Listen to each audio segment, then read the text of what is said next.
Okay, let's call this meeting back to order, and we're moving on now to Community Services, Facilities, Parks, and Recreation, and we'll turn it over to the Director of Community Services, Jane, for the presentation.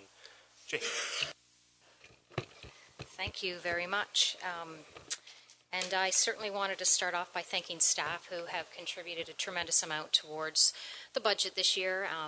I'm sure they're sick and tired of me at last minute going and asking for additional numbers. So I've asked for them to attend this evening for some moral support, but also some support if I'm asked a question, I can't answer everything, and hopefully they'll know some of the answers as well.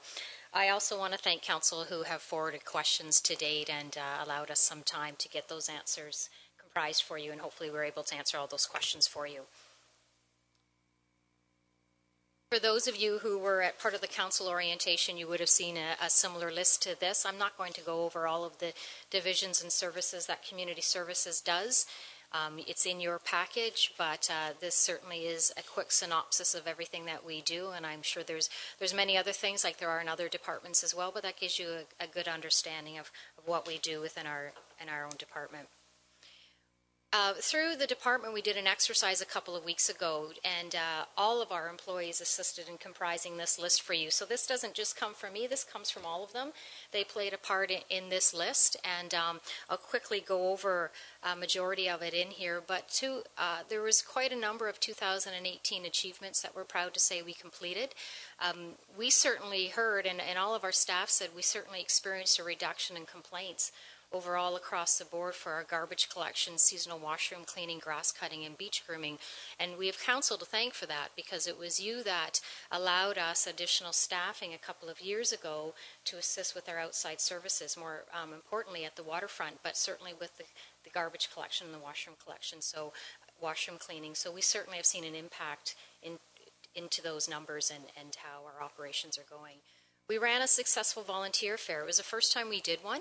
It was through supply and demand from the community, more or less, but we've had so many new individuals within the community that are looking for volunteer opportunities that we orchestrated an opportunity for them to volunteer at different organizations within the community. When we installed our splash pad, we installed retention tanks in both of those splash pads, which held the excess water. During our drought in 2018, that water was fully used in all of our gardens and watering our gardens that we have in our pots and our plants. So that was certainly an achievement. It was nice to see that those were fully functional in 2018. We did upgrades to the North Shore washroom. We consolidated the approach to community events, and Lisa to my left here has taken that role on, and it has been streamlined so much more effectively and efficiently for groups offering community events which benefit the community as a whole, but in the past they would deal with multiple different departments. That's not the case anymore. We've streamlined those operations. We resurrected the Jubilee back ball diamond due to pressures for ball numbers, and that certainly benefited particularly minor ball usage and some of the ladies slow pitch. Was it perfect? We wouldn't say it was perfect, but it certainly assisted us with some of those demands that we've had. We opened and expanded the improved beach house. We had the ribbon cutting this year, which has been fully operational. We've had numerous positive responses back to that, and we expanded the ball hockey program, which is a shoulder season program, to 250 participants is involved in that program. We've had the largest number of participants in swimming lessons ever, and we've upgraded the Southampton Town Hall. For those of you who were able to attend some of the performances at the Southampton Town Hall year, they've increased significantly, and we were able to work with them to ensure that they provided a top-notch performing arts venue for them. Cycling map was new, and cycling destination, we're certainly becoming that in Saugeen Shores, and we're looked upon from numerous municipalities for feedback and help in getting those other communities a cycling destination as well. We started the geese control program, and that commenced particularly at the harbour, where we've seen a tremendous amount of geese and a huge amount of complaints in the past. So we started a planting program down there, and as those plants continue to grow, aesthetically it looks great, but that wasn't the reasoning why we really planted. It was to assist with the control of the geese problem that we have at the harbour.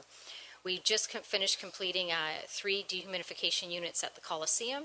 We've increased our rentals across the board, whether it's within our facilities or our ball diamonds and our soccer pitches, and we completed the Coulter Parkette project. Staff together for 2019, there are a number of goals that we're working towards, and we want to continue with the bike-friendly successes that we've had. The resurrection of the bench program, we took about a 2-year hiatus on that to get that program under control. It was a challenge. It's a high demand program, and those are benches that people purchase from us. We GPSed all of our benches in the community, and we're ready to roll that program out again, and certainly have a wait list for that. We're going to be completing the installation of the main floor at the Coliseum. The tender is going out this week. And the completion of the North Shore Promenade and North Shore Park Trail was started in conjunction, and we partnered with Infrastructure and Development to do that program, and we'll be completing that in 2019 in the spring. We continue with continuation of initiating recommendations within the Recreation Master Plan. And if you don't have a copy of that, it's certainly on our website, but I'd be happy to get you a hard copy as well. There's 50-odd recommendations in the Master Plan that we continue to work towards completing. We maintain and nurture partnerships and key stakeholders, and we're going to be looking forward to getting the Parks Bylaw approved. That's in draft now at this point. It's gone through the Clerk's Department, and we'll be forwarding you a draft copy of that within the next coming weeks. We'll be working with Council as well as our user groups for a solid planning process for the outdoor sports complex. And certainly we want to, we'll be coming back to Council at the end of February and looking for some next steps in solidifying a recreation facility. So those are some of our 2019 goals that we'll be working with you towards. There were also a number of challenges, and our challenges don't change greatly from year to year. Some of them remain the same, and we'll be working towards hopefully reducing some of those challenges. But as I've shared with you before, we're trying to manage our aging infrastructure in our parks. We've got playground equipment that is now over 20 years old, and historically, ideally, it would be ideal to replace those at about the 15-year mark. We have aging docks, and we'll talk about that during our capital budget presentation in 2 weeks. Certainly, main flooring at the Coliseum has certainly been some challenges as well. We continue to balance waterfront maintenance expectations versus ecological concerns, and we don't hear much about that until around the May 2-4 weekend when our visitors are up, and sometimes their expectations of the waterfront doesn't always meet ecological concerns as well. So those are some of the things that we have some challenges with. We have limited staff during this shoulder season, and as ideal as it would be to expand our ice, because we would love to be able to do that, we also are full-fledged running our outdoor facilities too at that time. So those are some strains that we have during our shoulder season. We find a labor shortage, and you've heard this across Saugeen Shores and across the province. We're no different. We also have a labor shortage when we talk about aquatics and trained staff for aquatics and our summer students. We hire close to 60 students, and it's a real challenge some years filling those positions. We have a considerable amount of reliance on our summer students with our summer operations. That can sometimes be a concern because they have minimal supervision from adult staff during those times. And our final challenge, I'm sure there's more challenges than just this, but managing growth and expectations within the existing budget. So that's just a quick synopsis of our challenges as well. Thank you. Are there questions from members of the committee with regard to the slide presentation? The Deputy Mayor. Thank you, Mr. Mayor, and through you to Jane and her staff. I think one of the biggest success stories this year has been our bike-friendly initiative. I think back 3 years ago when I mentioned to Council that Saugeen Shores should be a bike-friendly town. And it all started with Community Services starting this and with Jessica Linthorne. We then moved on to the Recreation and Active Transportation Committee, and finally we came to be controlled by Lisa Billings. I know we worked very hard, and under her guidance and leadership, I await this year's report. I await this year's report to see how we have done. Saugeen Shores is on the cusp of being the leader in sports tourism for the entire region, from Windsor to Midland. And I believe that if we keep working, we can do this. We have the motels coming, we have the facilities. My motto is, if you build it, they will come. So if we keep moving forward, I think we're going to be the spot to come to, our four-season destination, not only in Bruce County, but along the entire Lake Huron shoreline. So thank you to Community Services, Jane, and your staff. Great. Thank you. Thanks for that. Further comments on the slide presentation? The Vice Deputy Mayor? A couple of questions, and perhaps it's Frank. Maybe you can answer this. Frank Mighty's, Frank, or Jane, I'm assuming Frank, but did spraying actually happen in 2018 along our shoreline for common reed Phragmites? And how long is it that we, maybe it's Public Works, our spraying license for Roundup, how many more years do we have on our license to actually spray for Phragmites? Spraying did occur in the fall. It did occur? Yeah, it did. It's typically a 5-year license, and I think we just renewed, but I'm going to turn to Amanda to see if she... We'll have to get that information for you. We will continue, the point is we'll continue. We receive a few calls over the air about Phragmites, and I said we'd be patient. It's August, September sometime. But the fact is, you're telling me it was definitely done last year. It was. Okay, and that we will continue to apply to the Ministry of Environment or Natural Resources for a spring license as it ends. We'll continue to renew. So for those of you who aren't aware, it's a 5-year license. We apply every 5th year. I think it was last year, but I'll confirm that.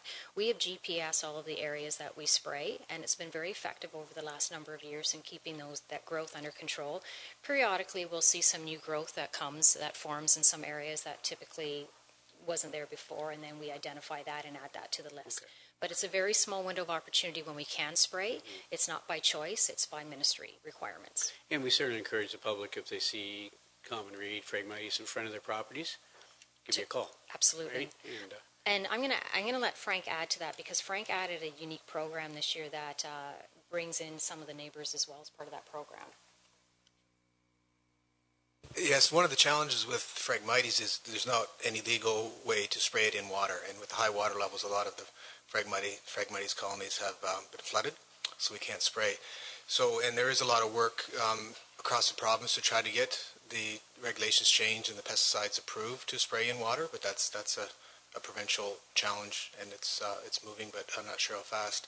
I know the Conservation Authority has been really pushing for it. So the plan, when you have Phragmites in water, is to manually cut it, and we experimented through our waterfront stewardship student and some volunteers and some pool staff to actually cut it in the water with a proven technique, and it worked fairly well. We tried a small section in Miramichi Bay with manually cutting and basically taking it to the landfill.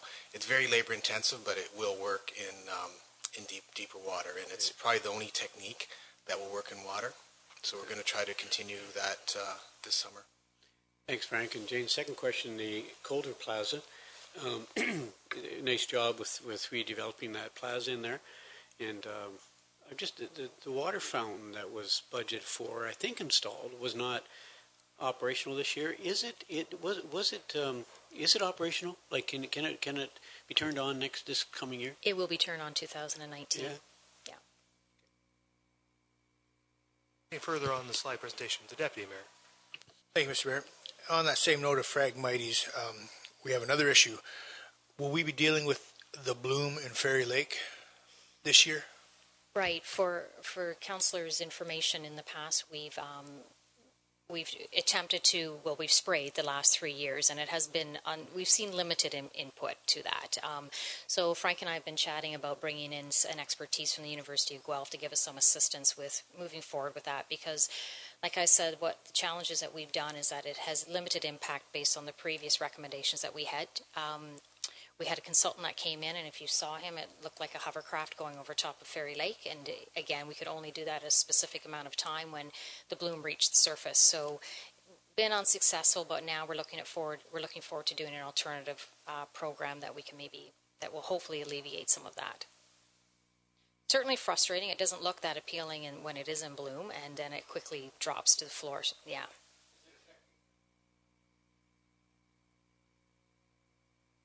Yeah, no, and anything we've experienced and the expertise that we've received, obviously we went that route because it didn't impact the life within the pond. So, okay.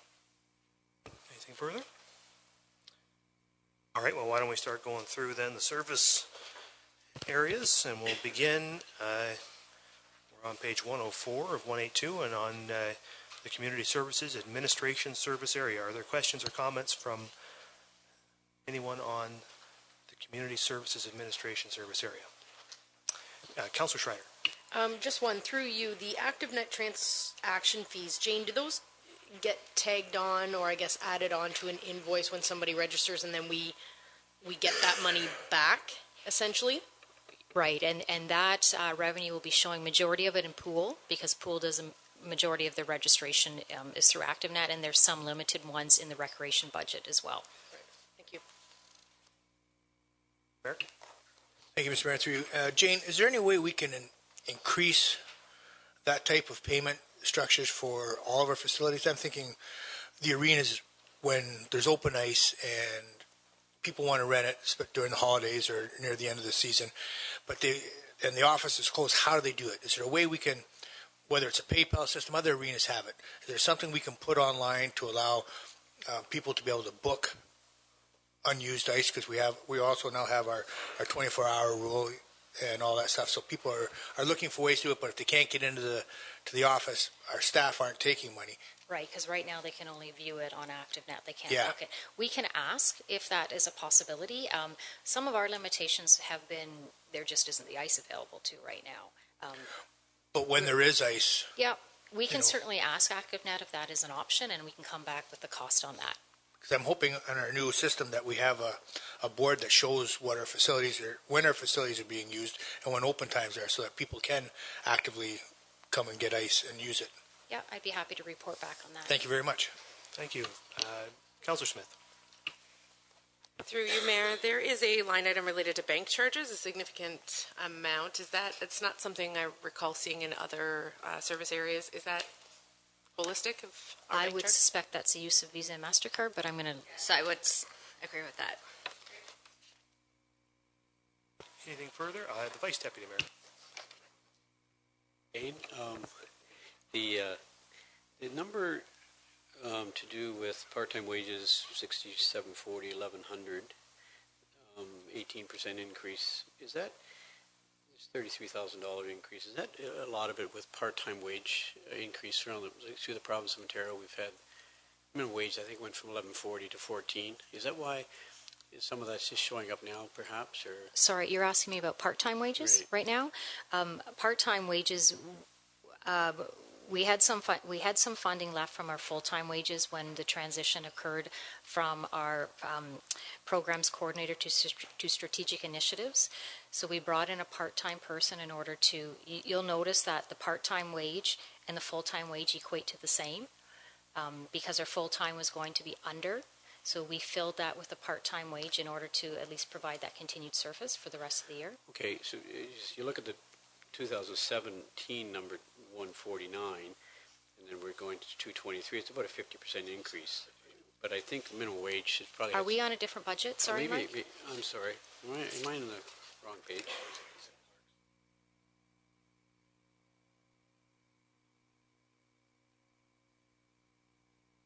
I'm on the wrong page. That's okay.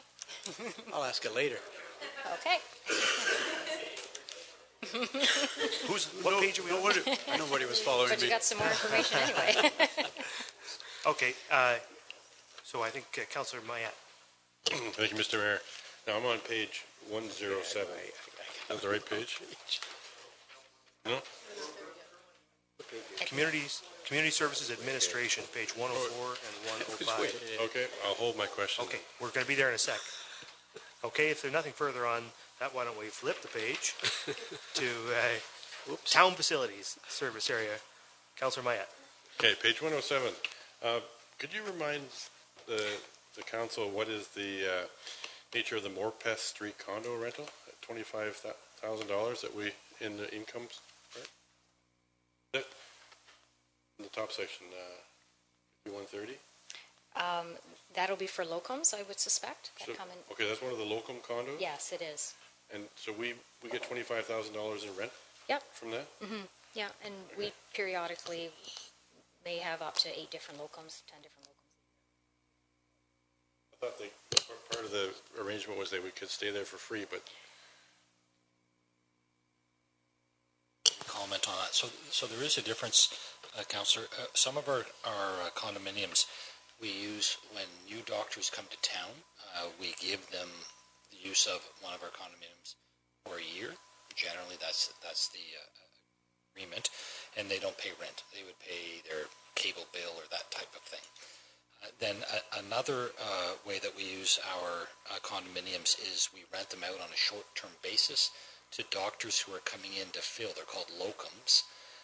They're coming in to fill for doctors that are either on vacation or off on training, or they could be doctors that are coming to the community to help out to decide whether they want to live there. Or practice doctors in training, and they would come and work in our community with another doctor. So it's like a short-term rental. They may use it, and we may have 4 doctors in the condominium sharing it. They pay a nightly fee. We have staff costs to administer that program. We have other costs related to that. So there are those 2 uses. One gets turned over quite a bit with locums. It's somebody different coming in all of the time. The other one is more of a long-term. A doctor is in there for a year. And some of them we don't have use of now. We currently have one condominium that's empty. And if a new doctor comes, we'll put them in there. Just for clarification, these are the condos that were purchased by the Society of, what do we call them now? The United Professionals. Yes. Further comments or questions on the town facilities service area? I don't see any, so why don't we move then on to the library? Any questions or comments with regard to the library service area?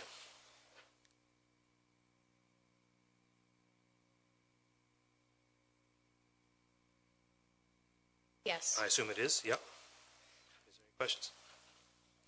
Don't see any. Okay, so why don't we then move on to the airport? Questions or comments with regard to the airport service area? Oh, Councillor Smith.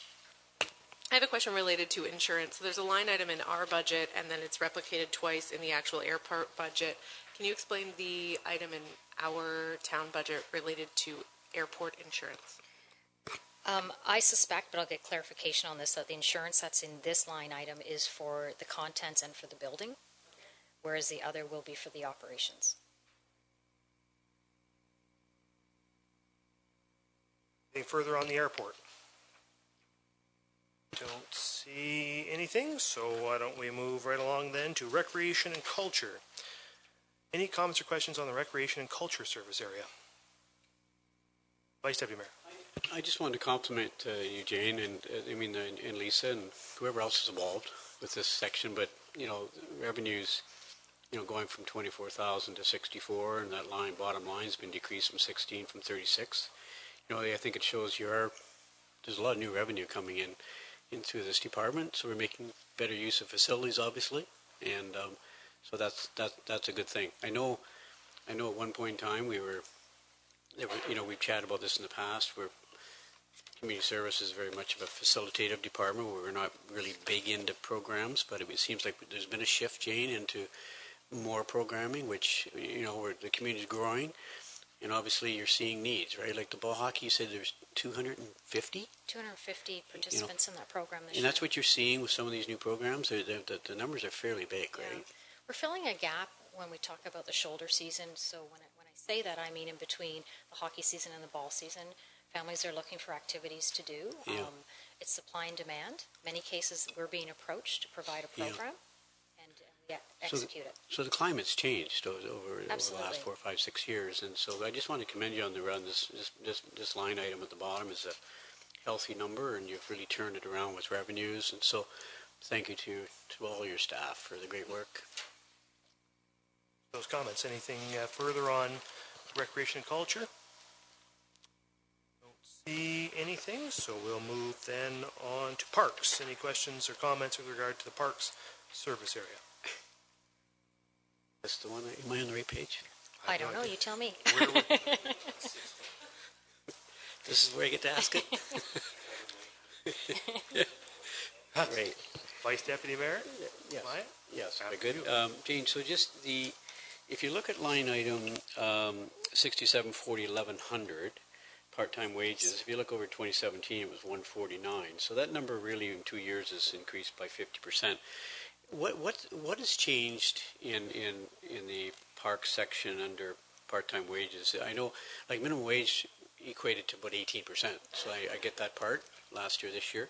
But have there been other changes in there that would represent that kind of an increase of what, $75,000 over 2 years? Yeah, you will recall last year I came to council and asked for an additional $40,000. That was to assist us in getting some additional adult staff. When I talk about the reliance on students, we were looking for some additional supervision for our adult staff. So that's really where a lot of that's going. And in turn, if you recall, when I started my presentation today, I said how much the complaints have been cut down, reduced. We can thank that in place too. I recall that addition now. Thank you. Okay, for, Councillor Schreier. Through you, Mr. Mayor. Jane, are we still doing like tree planting and that program through Saw Green or Trees for Saugeen? Is that still? Not so much as what we used to. On occasion, we'll rely on them for some advice, but really we've been doing a majority of it on our own. Frank still continues to keep in communications with them. They haven't done a tremendous amount over the last couple of years. I think there's been somewhat of a transition or a change with some of their memberships as well. But on occasion, we will reach out to them. But we have a lot of that expertise on staff as well. It's important since that issue is up that there was the council directive of a couple of years ago for $11,000. It's now about $11,000. Just looking at the NWMO reserve balance as of today, that was directed by council to be used for tree planting, and that funding is still available, unspent as far as maybe some of it's been spent, but looks largely unspent. So I think it would be certainly good to see some of that money or all of that money put to use in 2019 or as soon as possible. Anyway, certainly a request that came to me a couple weeks ago directly from the former Vice Deputy Mayor, and one that I share, frankly. So, and if I may, working closely with Amanda, we certainly have a strategy in moving that forward for 2019. Good, and actually it would be good too to consider continuing. That was a 2-year program initially that has expired now as of the end of 2018, but it would be until we have some other use for the NWMO funds, it would be worthwhile to continue to collect that interest and continue to spend it in that way. I'm not sure you require direction from council on that necessarily, but it's still $400,000 accruing interest, and I'm sure council would be happy to see that funding continue to plant trees in the community as anything else. So anyway, something to think about. Anything further on the parks service area? If not, then we'll move on to the harbor. Any questions or comments with regard to the harbor? The Vice Deputy Mayor.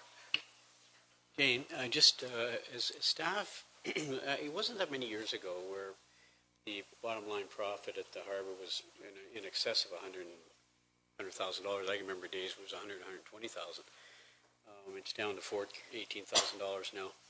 It's a two-part question. I see a big number in there, $54,000 for dock upgrades. I mean, obviously we've got to pay back. We're spending significant dollars on dock replacement, and of course would that be 20-year debenture payment probably on our docks that we're putting a payment in for that amount? I believe it was 20 years, and it was probably about 5 years ago when we. Great. So could we at some point receive a schedule in terms of where we're at with debenture payments, and how soon some of these docks will be paid off? Is it 5 years, 10 years, 15? When will monies be freed up? That's the first part. If we could get a copy of that would be interesting to see how we're doing. And secondly, from going from 120,000 down to 18,000 this year, and I don't know who knows what 2020 will bring. As staff, have you talked at all around the management table about privatizing the service? We do a good job, obviously, running our harbor operations, but I think years ago, I'm not sure about this 100%, but perhaps was it in the private hands before we took it over or not? But has there ever been any discussion around privatizing our harbor operations? No, there hasn't. That direction would probably come from council. Harbor has never been privatized. We did do 1 year, probably about, going to date myself here, 20 years ago with the tourist camp. We survived a year of privatization, but not for the harbor. We have not. Okay. as you were speaking, Vice Deputy Mayor, I remember that we did have a harbor consultant come to council in 2018 and do a plan, and part of their plan was about investment to increase the profit. So for myself, I'm going to reread that. We're happy to recirculate it to members of council to refresh your perspective on it. Thank you for that. Yeah. I was just going to ask if, on the basis of that, having recalled that myself, if there are things in this budget that are reflective of direction you've taken from that report. It was a pretty comprehensive report, recommended a number of changes we could make to improve the profitability and efficacy of the operation. Are there things you've done or plan to do in 2019 to begin to implement some of that? Yeah, a couple of things. The report didn't encourage privatization, I can tell you that right now. The report did suggest that we were very lean on our staff, so that's been reflected with one additional student. But the report also identified particularly the north end of the harbor, where, as you know, our services are limited on those docks. And if you take a look at our statistics on those docks, there's definitely room for expansion as far as numbers, but we know that boaters want full amenities on those docks, and they don't have those. They don't have water, they don't have hydro. So and I'd be happy to provide you a report for where our statistics are, where our numbers are for the harbor and for each dock, but when we look at those docks, we don't have the numbers. So when I come back to you for capital, we'll be having this conversation about what needs to be done at the harbor. Further, Councillor Rich. Through you, Mr. Mayor, and to you, Jane. So how far from capacity are we, would you say? Right now, we're at about 75.5%. 75.5%. So there's obviously a need to increase promotion. And are you saying that the reduction for those numbers is based on the fact that we have those unserviced docks? That's right. So we do promote the harbor, and those docks that are serviced are practically at capacity. Those that aren't serviced are not. A lot of what was recommended in that report was pretty capital intensive. There was some stuff in there about extending the size of slips because boats are really cottages on water now and not so much boats, and so there was a need to do a lot of that. You made a comment there, Jane, about your compliment, and I just wanted to make sure I understood it because you said something about adding another student, but you still have 7 part-time equivalents for 19. So was that already done, or? It has not been done. It's showing in this budget. That should have been changed to 8. Okay, so there is an increase. All right, thank you. Anything further on the harbor? If not, then we'll move on to waterfront. Questions or comments with regard to the waterfront service area?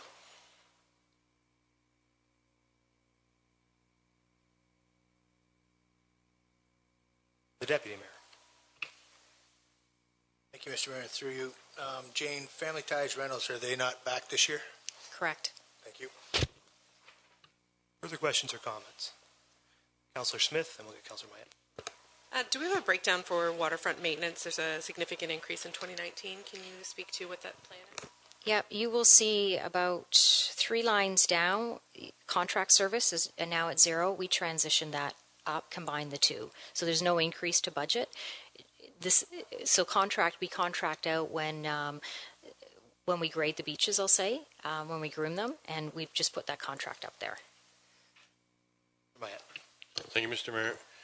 With regards to the station lease, I know it's been up in the air for the past 12 months or so. Are you just putting that in as the 0 as kind of a line holder? Because I know there's still things going on, I think, and there's still hope amongst the council and certainly amongst the community that something will take place down there. So we expect to see maybe a number in that column? Through you, Mr. Mayor, it's unlikely that we'll have any revenue in 2019. Our goal is to have something up and operating in 2020. Something there. We actually have toyed a little bit with the idea of opening up the mini golf ourselves and maybe make it a free service to the community. We own that, and Frank and I had some very, very, very preliminary discussions about what that would entail, but we certainly haven't made any.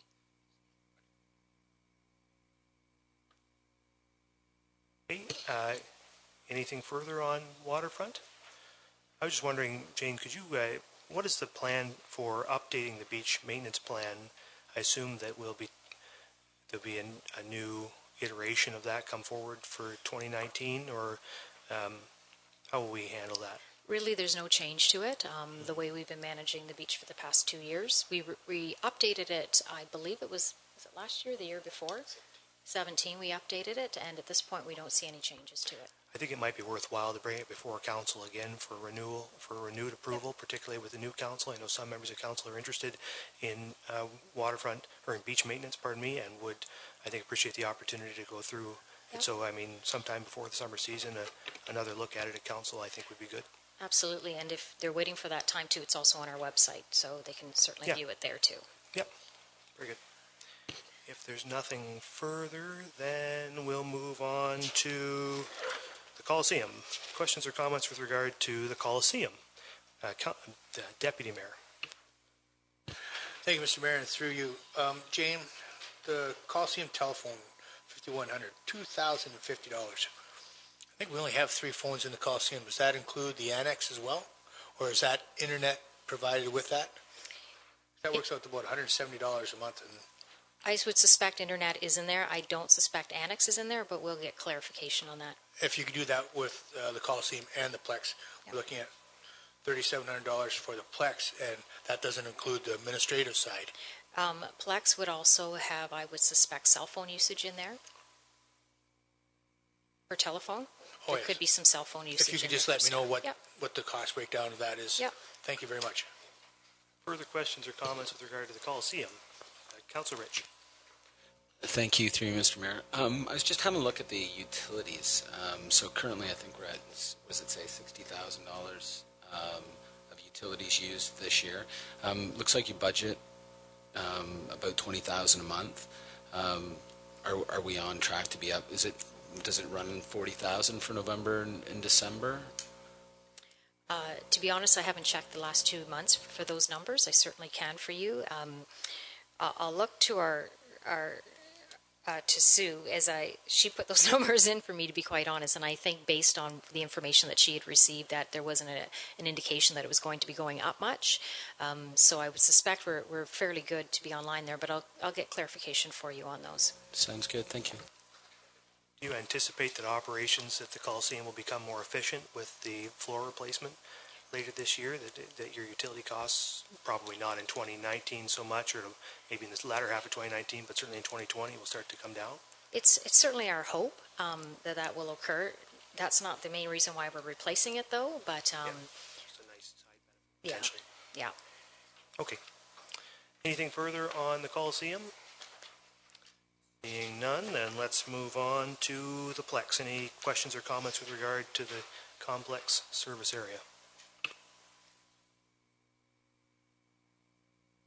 Councilor Schreier. Thank you. Through you, I think I asked this before with regards to the police station when that budget came up as well, but the complex utilities, that includes the Plex, it includes the municipal hall, and it includes the police station. Is that correct? I can comment on that, Jane. We do allocate a portion to the police building, but I think it's based on historical budgeting, because I don't, unfortunately, have someone, my predecessor is no longer here, so, but there would have been a portion. So there would be a transfer from the police budget, operating budget the utility, there is a utilities line. And same for the municipal hall as well. I just think when I look overall at the operating, it's, the operating deficit of the complex that it's showing at 292 for 2019 isn't a real accurate number if we have other utilities that are being charged onto that account that isn't being subsidized. Municipal office is also in there. Right. And it's not being coded towards the Plex or towards municipal office. No. So it just skews that number when we talk about what the operating deficit of an arena or a facility is that we don't actually have a true cost of operating this section of the building because we don't know what that is, but also it's inflated what the deficit is shown here. It's not an actual. So maybe there's some calculations or some costing that we can do for allocation of that. Square footage or however we look of the system. Yeah, for sure. Deputy Mayor? Jane, on your complex full-time wage line, I see it is dropping. I'm not sure why decrease in wages. You'd have an explanation. But the other line was overtime, 67, 60, 1,200, I see from 6,000 to 10,000. No, it's not a big amount. But when if we approve converting of the part-time union position to full-time, will that impact the overtime line then? Like, should it be increased? Would that not help that line? You're right. It should help it. It will also help the part-time and as well. So it'll help all of those. These numbers don't reflect that right now. Okay, thanks. Further questions or comments with regard to the Plex? Don't see any, so let's move on then to the tourist camps. Questions or comments?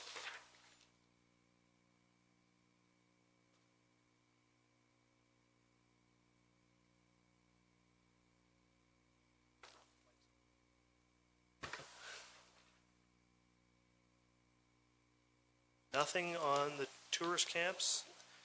Then we'll move on to the pool. Questions or comments with regard to pool?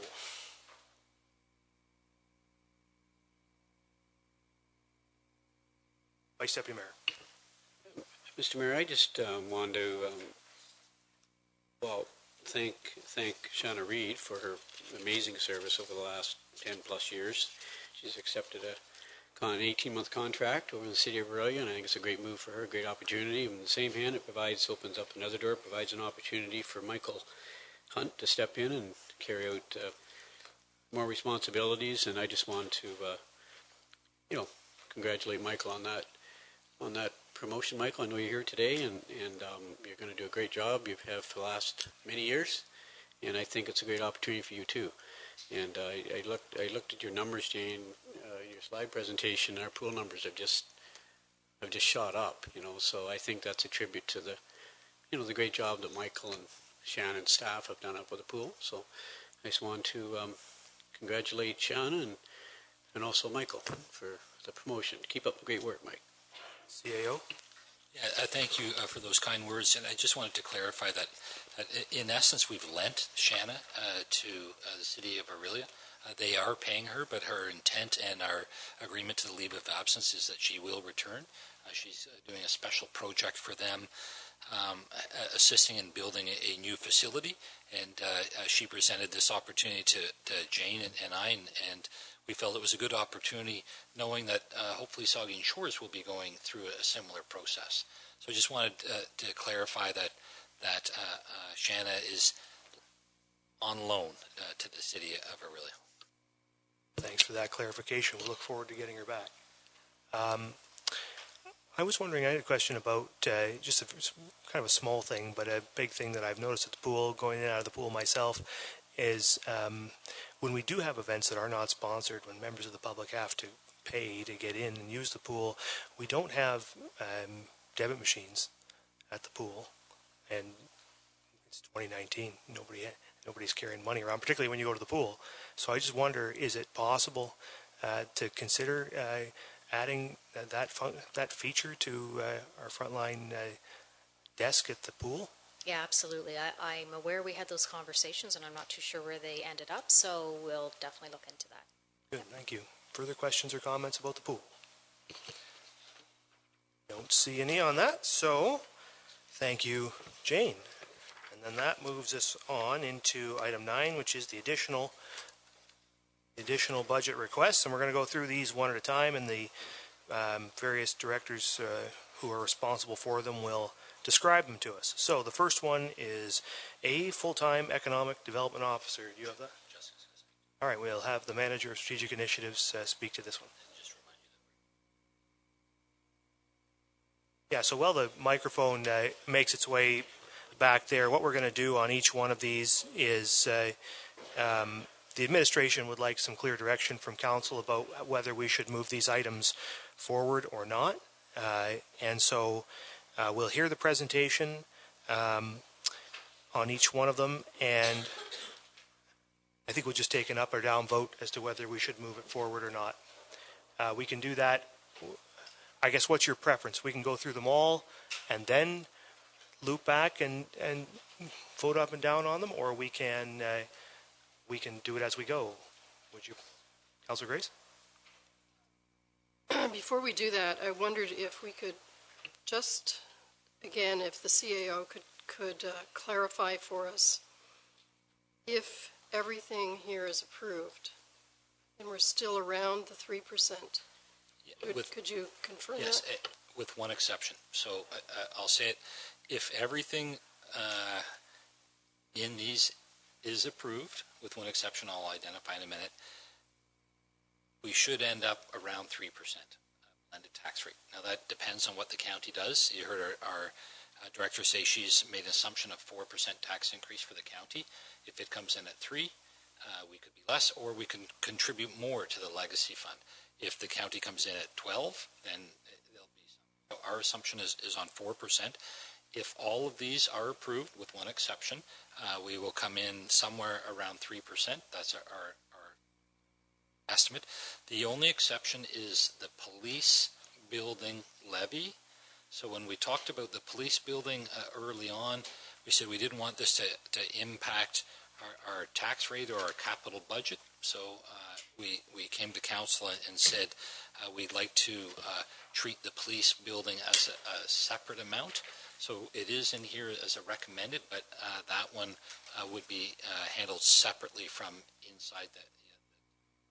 But all of the others, if they're approved, and if the county comes in around 4%, we'll be in around 3%. But so the mayor reminded me, if the OMP funding, so there are some variables in there, but certainly we based when we started going through this, we had a long list, and we narrowed it down, knowing that we felt 3% was acceptable to the community last year. It achieved what we wanted for the legacy fund, and we suspect that would be a same result this year. Okay, that's clear. Yeah, sure. So in totaling up these additions, it's about 1.2 million is what I see here. So what you're suggesting, David and Sue, is that to make up that 1.2 million, that's about an 8% tax increase. But then you got to take in the blended rate consideration. So 8%. What you're saying is that if we use all that 1.2 million, it's with all the items we've looked at in operations right now, and I see most of the departments have increases over last year. So a lot. So that what the number that's missing probably is growth. So if you take the 1.2 million, what was the growth again last year What was the growth that we're allocating to this budget here? About 524,000. 525. So there must have been savings in other areas to get to this 1.2 million added on. Yes. So I don't mean to confuse it, but I just don't quite understand. Yeah. So I'll try and explain it. So when you add up the numbers, some of these are tax related, some of them are not tax related, right? A number of these items are one time only, so it's not a tax impact. There could be other funding sources which are not related to tax. So you'd have to go through it and look at them individually and say, okay, this one does impact the tax. It may add up to the number you've said, but it doesn't impact the tax. So there's some other funding mechanism for that. So that's one of the things. We look at the blended tax increase like we did last year. We incorporate the growth number like we did last year. And our estimate, like last year, is about 3% plus or minus in there as a blended tax rate. So some of these are tax related, some aren't. And you'll see that in our capital budget as well. Some things come from reserves, some things come from gas tax. There's a variety of funding sources. And then the last thing I'll mention, if you remember the slide Sue showed earlier, I think 42% of our overall income comes from tax. Whatever the difference is, 48% comes from other, whatever. I've got shoes on, I can't go to my toes, would be a factor in there as well. That explains. All right, is there any other clarity required? We're going to go through these one at a time. We're going to vote them up and down. Councillor Schreier. Sorry, just through you.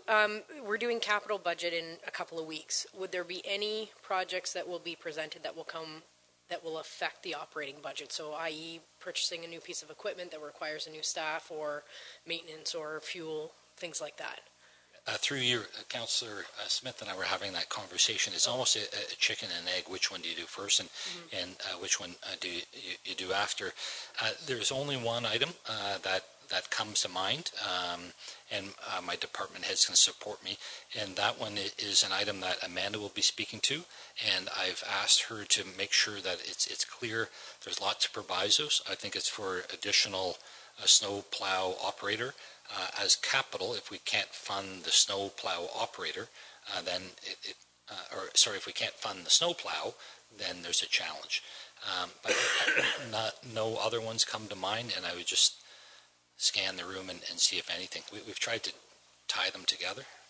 Thank you. I think we can count on the administration having put this together so that the one balances off the other. The only variable will be what we do, right? If we make changes on capital, or add things or take things away, then we can have a ripple effect on operating, which is something that we'll have to take into account as we go forward. But yeah, so I think we're pretty clear then. These items, if they're all approved, will take us to 3%, and then additional items will change that. And we'll have some discussions about. So there are some more things after this that are not included in that, which could have a bigger impact. So let's deal with these ones first. We have this list of quite a few here, and we'll go through them, and then we'll deal with the others. So let's turn it over then to Jessica to talk about the full-time economic development officer. Thank you. Through you, Mr. Mayor. In 2018, Council received our first economic development strategic plan. In that strategic plan, we had 38 actionable items, 7 of which were deemed critical. One of those 7 critical items was to make an investment in a dedicated staff person with a focus on economic development. The Economic Development Officer will have a focus on implementing the ECDEV strategic plan, which does provide support to all business industry within Saugeen Shores. It supports the business community. The role will collaborate with other economic development stakeholders and support regional initiatives, but this role will also advance conversation and seek solution when we speak about affordable housing and labor shortage, as a couple of examples. The position is supported by the ECDEV strategic plan, which aligns with priority 1 of the corporate strategic plan, which is to foster appropriate growth. And we do have support from the Economic Development Advisory Committee. So I'm looking to Council today to bring this role to our organization, which I see will help us move forward in this great time of growth, but also to help us diversify the economy. Thank you. Questions or comments from members of Council? Councillor Mayat. Thank you, Mr. Mayor, and Jessica, thanks for bringing this forward. So I guess it was about 4 years ago. How long have you been here? 4 years? Mr. Mayor, I've been in ECDEV role for just over 2 years. Yeah. All right. So, yeah, we envisioned, and at the time I sat on the Economic Development Advisory Committee, and we made a very strong recommendation at that time to do just what you're advocating for here. And what we came back with, what we ended up on, was a position like yours, which is 50% ECDEV and 50% communications. So presumably then, if we hire this person, it may or may not be you, but that the other 50% of your current role would be then full-time communications. Is that what's being envisioned here? I'm more comfortable speaking to it because it's talking about Jessica. So when Jessica's position was created, it was economic development and strategic communications. And we've had great success in that area. We did the strategic plan for communications, and we did the strategic plan for economic development. Since that time, our community has seen unprecedented economic growth, particularly, as everyone knows, in the nuclear industry, and that's still ramping up. I had a discussion with an elected official today. Is many of the A-level contracts have been signed, and the B-level contracts related to, but all of those subcontractors haven't been signed. We still have our Lamont employment opportunity, Lamont sports field, the other side of that we need to develop. We haven't had the opportunity because of the emphasis on the nuclear side to do more work with our agricultural community. We have emerging pressures that weren't foreseen. The affordable housing keeps coming up, the attracting new workers to our community and to our country. So there's a lot of challenges that have emerged since this original position was envisioned a couple of years ago. So the model is that an economic development officer would be hired, that's this position, and would report to Jessica as the manager.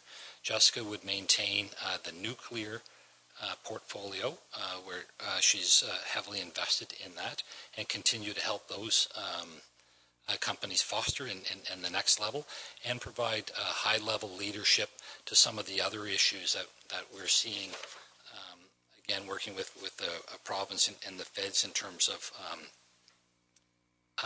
the affordable housing and those other things. This person's role would be more boots on the ground. We did work with Square Deal Neals as an example to help facilitate that. We've done some work with a bank, attracting a bank to our town. So we need somebody that can actually has the capacity, like it was recommended in our economic development strategy, to bring some of these other recommendations to life. Particularly, I would say in agriculture, the affordable housing, the new workers, and quite frankly, I think it's an opportunity to support our existing local businesses.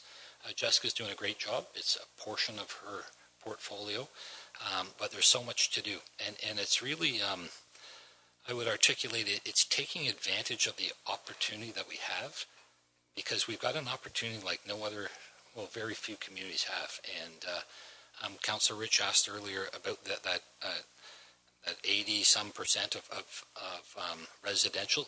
We got to get manufacturing jobs in town. We have to get industrial jobs in town. We want to do more of that type of work. So that's the model. I'm sorry I went on a little bit longer, but it would be a frontline economic development position reporting to the manager.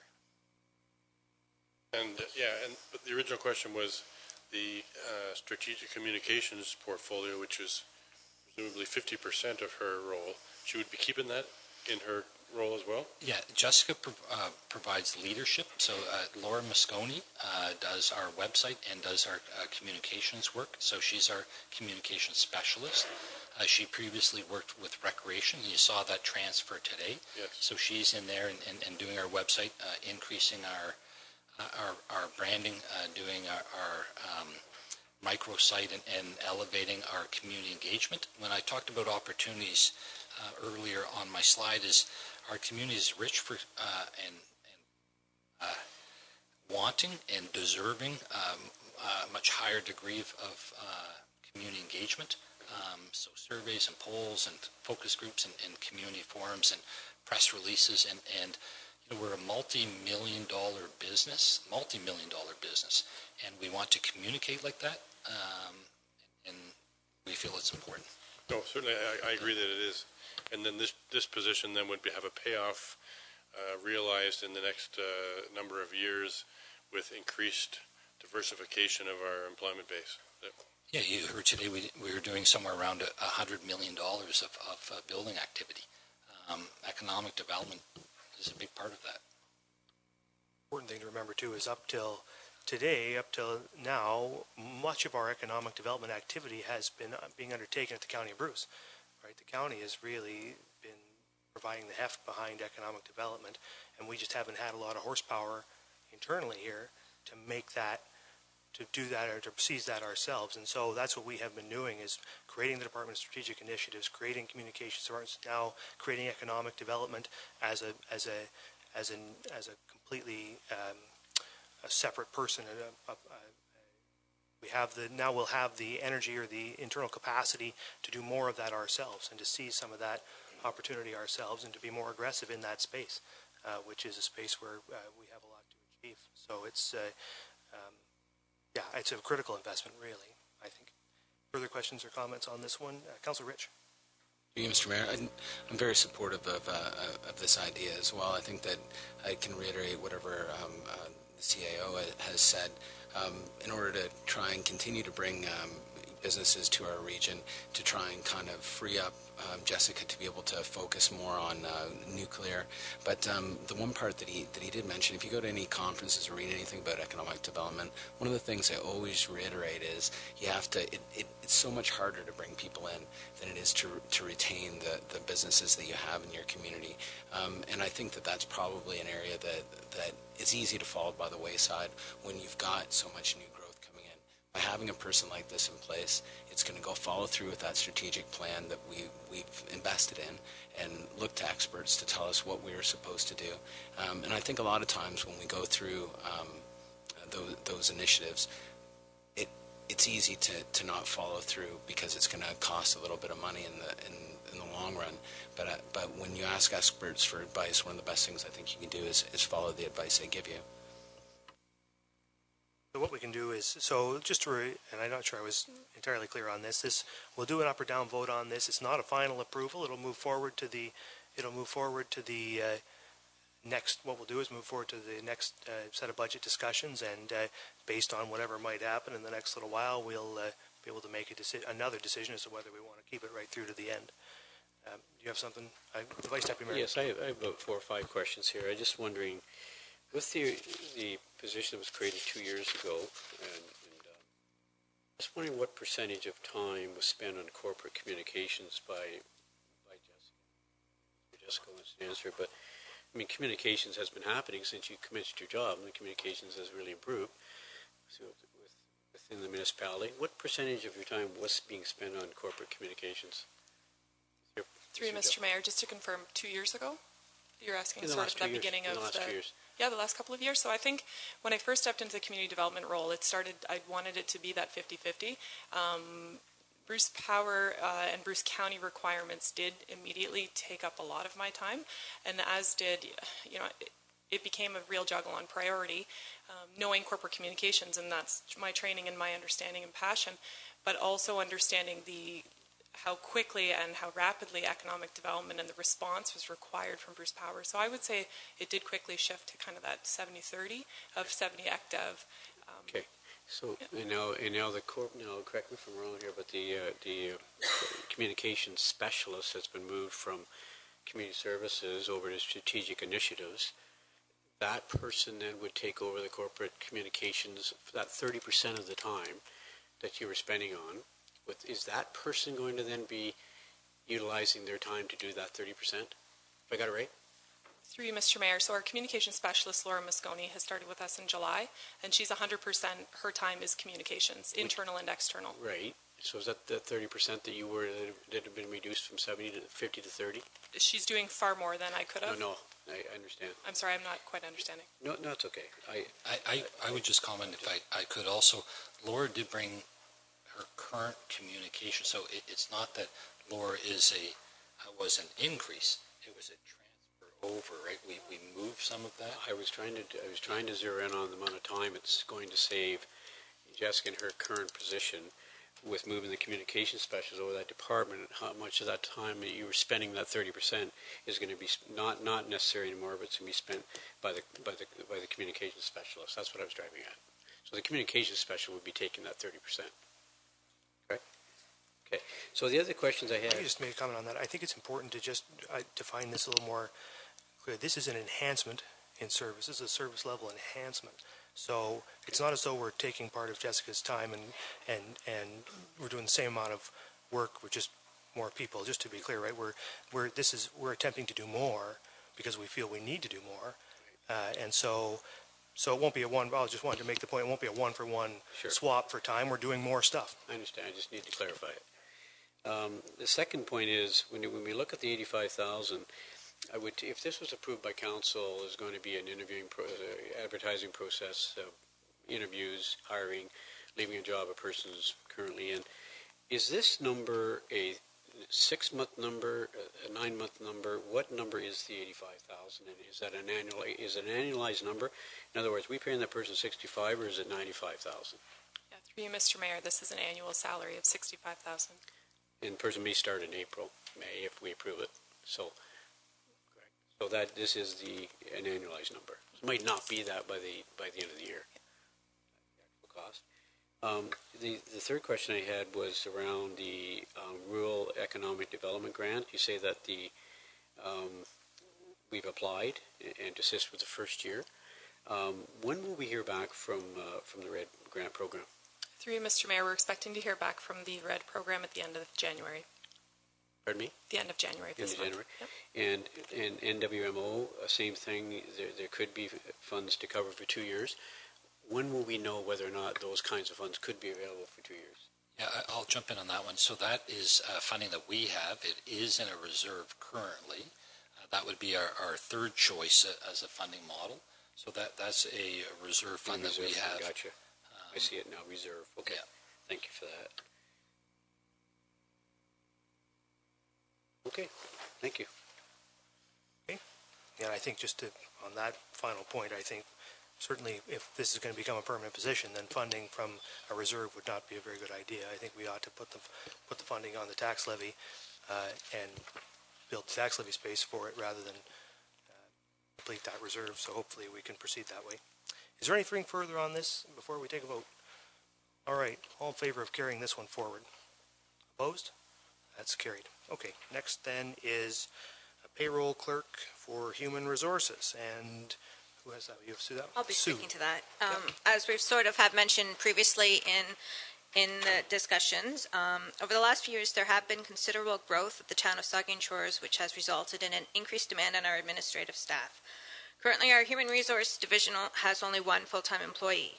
By hiring an additional full-time position, this will allow our current Human Resource Administrator to focus on policy development, recruitment, and assist with organizational effectiveness, which aligns with our corporate strategic priority number 2, enhance operational effectiveness.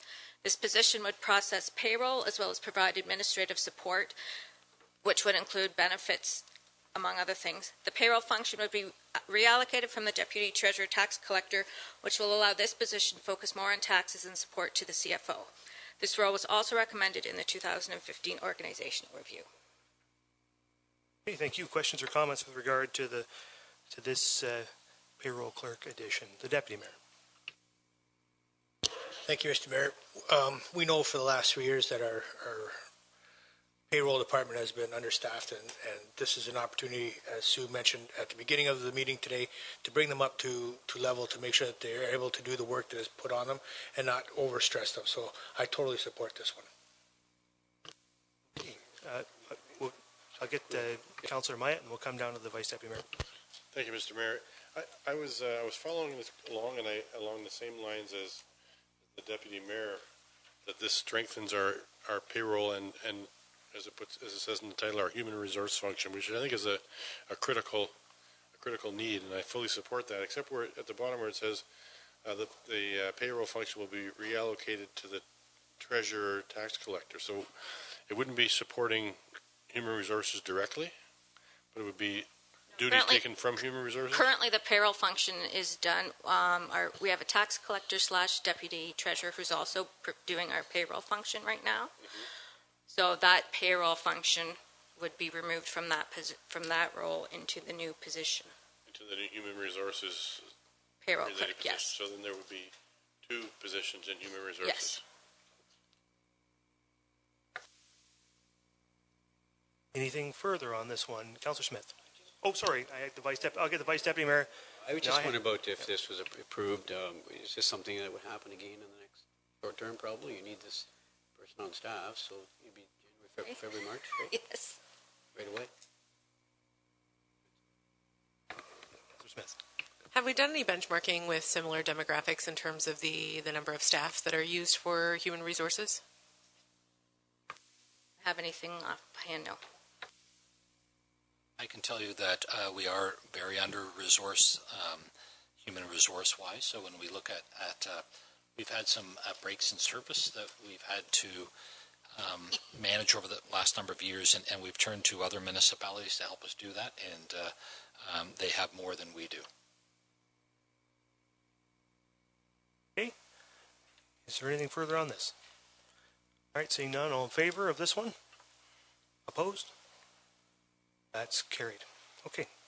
Then that moves us on to the Saugeen Shores Chamber of Commerce budget increase, and we have two folks here from the Chamber of Commerce who are going to take us through the Chamber budget. Welcome, Kim. Good afternoon, Mayor Charbonneau, Deputy Mayor Matheson, Vice Deputy Mayor Smith, and new and returning councillors. Good to see you. My name is Kimberly Innes-Peterson, and I am the Executive Director for the Saugeen Shores Chamber of Commerce. I am joined by Tara-Lynn Goldbeck. Tara-Lynn is our Director of Communication and Administration. I'm here today to discuss our plans for using tourism funding. My goal is to build your confidence in the Chamber's vision for moving forward into 2019. We are also asking for a modest increase in our funding. The Saugeen Shores Chamber of Commerce received $158,000 in 2 installments over 2018 to fulfill its mandate of operating the tourism information centers and event support for the town of Saugeen Shores. To show our progress as it relates to our mutually agreed contract, the Saugeen Shores Chamber of Commerce submitted a Tourism Year in Review report to the Committee of Whole on December 10th, 2018. Copies of this report were provided to you on that date, but they may also be found on our town's or on the town's website or by email request to the Chamber. The tourism budget projection report, as well as our budget, was provided to you prior to today. The report is meant to serve as a companion document to our tourism budget. This report explains in further detail how the Chamber of Commerce anticipates using funding in continuance of obligations under that current contract. Our proposed 2018 budget shows a modest increase in expenses. To carry out the mandate of the tourism contract, the Saugeen Shores Chamber of Commerce is asking for a $13,500 increase from our 2018 funding. This amount represents a 4% increase from last year's funding in anticipation of rising operating costs, plus an additional amount for basic upgrades, technology, and staff investments. I will ask you to refer to the companion document that I provided, and it outlines our 2019 initiatives. I can go through them if you'd like, but I'm just trying to keep this nice and short for you. The Saugeen Shores Chamber of Commerce is really excited to be leading tourism into 2019 by leveraging funding that will lay a foundation for future growth. We are honored to be trusted with this very important task. Ideally, budget consistency on a long-term horizon would grant sustained tourism campaigns, allow the Chamber to refine a tourism mandate, and bring better consistency, predictability, and harmonization in our efforts. I thank you for your time today and welcome any questions you may have. Thank you, Kimberly. Yeah, we'll ask any member, are there any questions with regard to the Chamber of Commerce budget increase or in fact, anything on the Chamber of Commerce budget? The Deputy Mayor. Thank you, Mr. Mayor. Through you, I like what the Chamber's done. You've reorganized yourselves and you're moving forward. Tourism is a huge part of Saugeen Shores, and what you're looking at doing, I think, will bring more people in and allow them to see what's available. You know, we're looking at our electronic kiosk, something that hasn't been around. You know, we're bringing tourism to the 21st century in Saugeen Shores, so I support this motion. Thank you. Further questions or comments to the Chamber? I think it looks like, Councillor Smith. Yep. So I would just like to confirm, in the previous budget, you have a line item related to events, which I presume to be Pumpkin Fest. The events line item equated to $30,000. There is $0 allocated for 2019. So in addition to the 4% increase, you have also redistributed that $30,000 within your operating budget? Yes, we have. Great, thank you.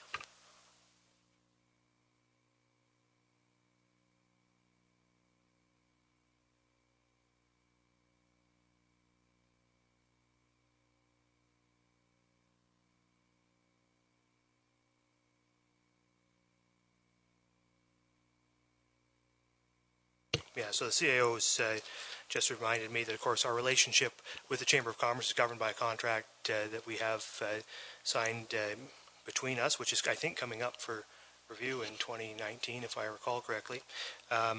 So I think it would just be important. It might be a good idea for Council at this stage to give some direction to the administration to review the proposed changes. As Councillor Smith just pointed out, there is a pretty significant proposed change in terms of what the chamber is going to be doing with the funds, and it might not be a bad idea for the administration to review those proposed changes and then report back to us to ensure that we're still getting contract compliance and that we're seeing sort of what the outcomes that we want to see. I think overall the total increase that's being requested is not out of line or a huge increase, but I think it would just be our due diligence to make sure that we're sort of getting that this aligns with the contract still, since it is a significant change internally. So I wonder if that's a direction that folks agree with. I don't know if there's any comments or suggestions on that. Councillor Grace? Mr. Mayor, I just had a question for the director, if I could, just related to the events question. So, Kim, did that include things like Big Band Weekend as well, or is that just a Pumpkin Fest? So that $30,000 was money that the chamber transferred to Pumpkin Fest as we released them, and they became its own entity. Okay, and a follow-up question. So, in redistributing that $30,000, then what would be some examples of how you would be using that? Advertising and promotion? Yes, so we're still working on our strategic plan for marketing. This is why Tara Lynn is here with me today, but we really want to look into more strategic initiatives such as working with social media influencers as opposed to traditional print. We are also looking at the electronic kiosk. We want to do more promoting of the trail system with ridegps.com. And we do anticipate having to make changes to our website in order to be able to accommodate those things. Thank you. Yeah, Deputy Mayor. When you mentioned doing something with the trail system, I think we should be working together with, if I'll ask our CEO here, we were discussing this earlier, which department, that's our community services, to make that work out rather than have two people doing the same thing at the same time? I think that, so the next item on here after this is the tourism study grant, and I think that's what we get into here is a bit of discussion about what each of us ought to be doing and how, and that's really going to help sort that out. I think that's going to be a really important piece. I guess I'm kind of exposing my hand and saying I'm going to support that one.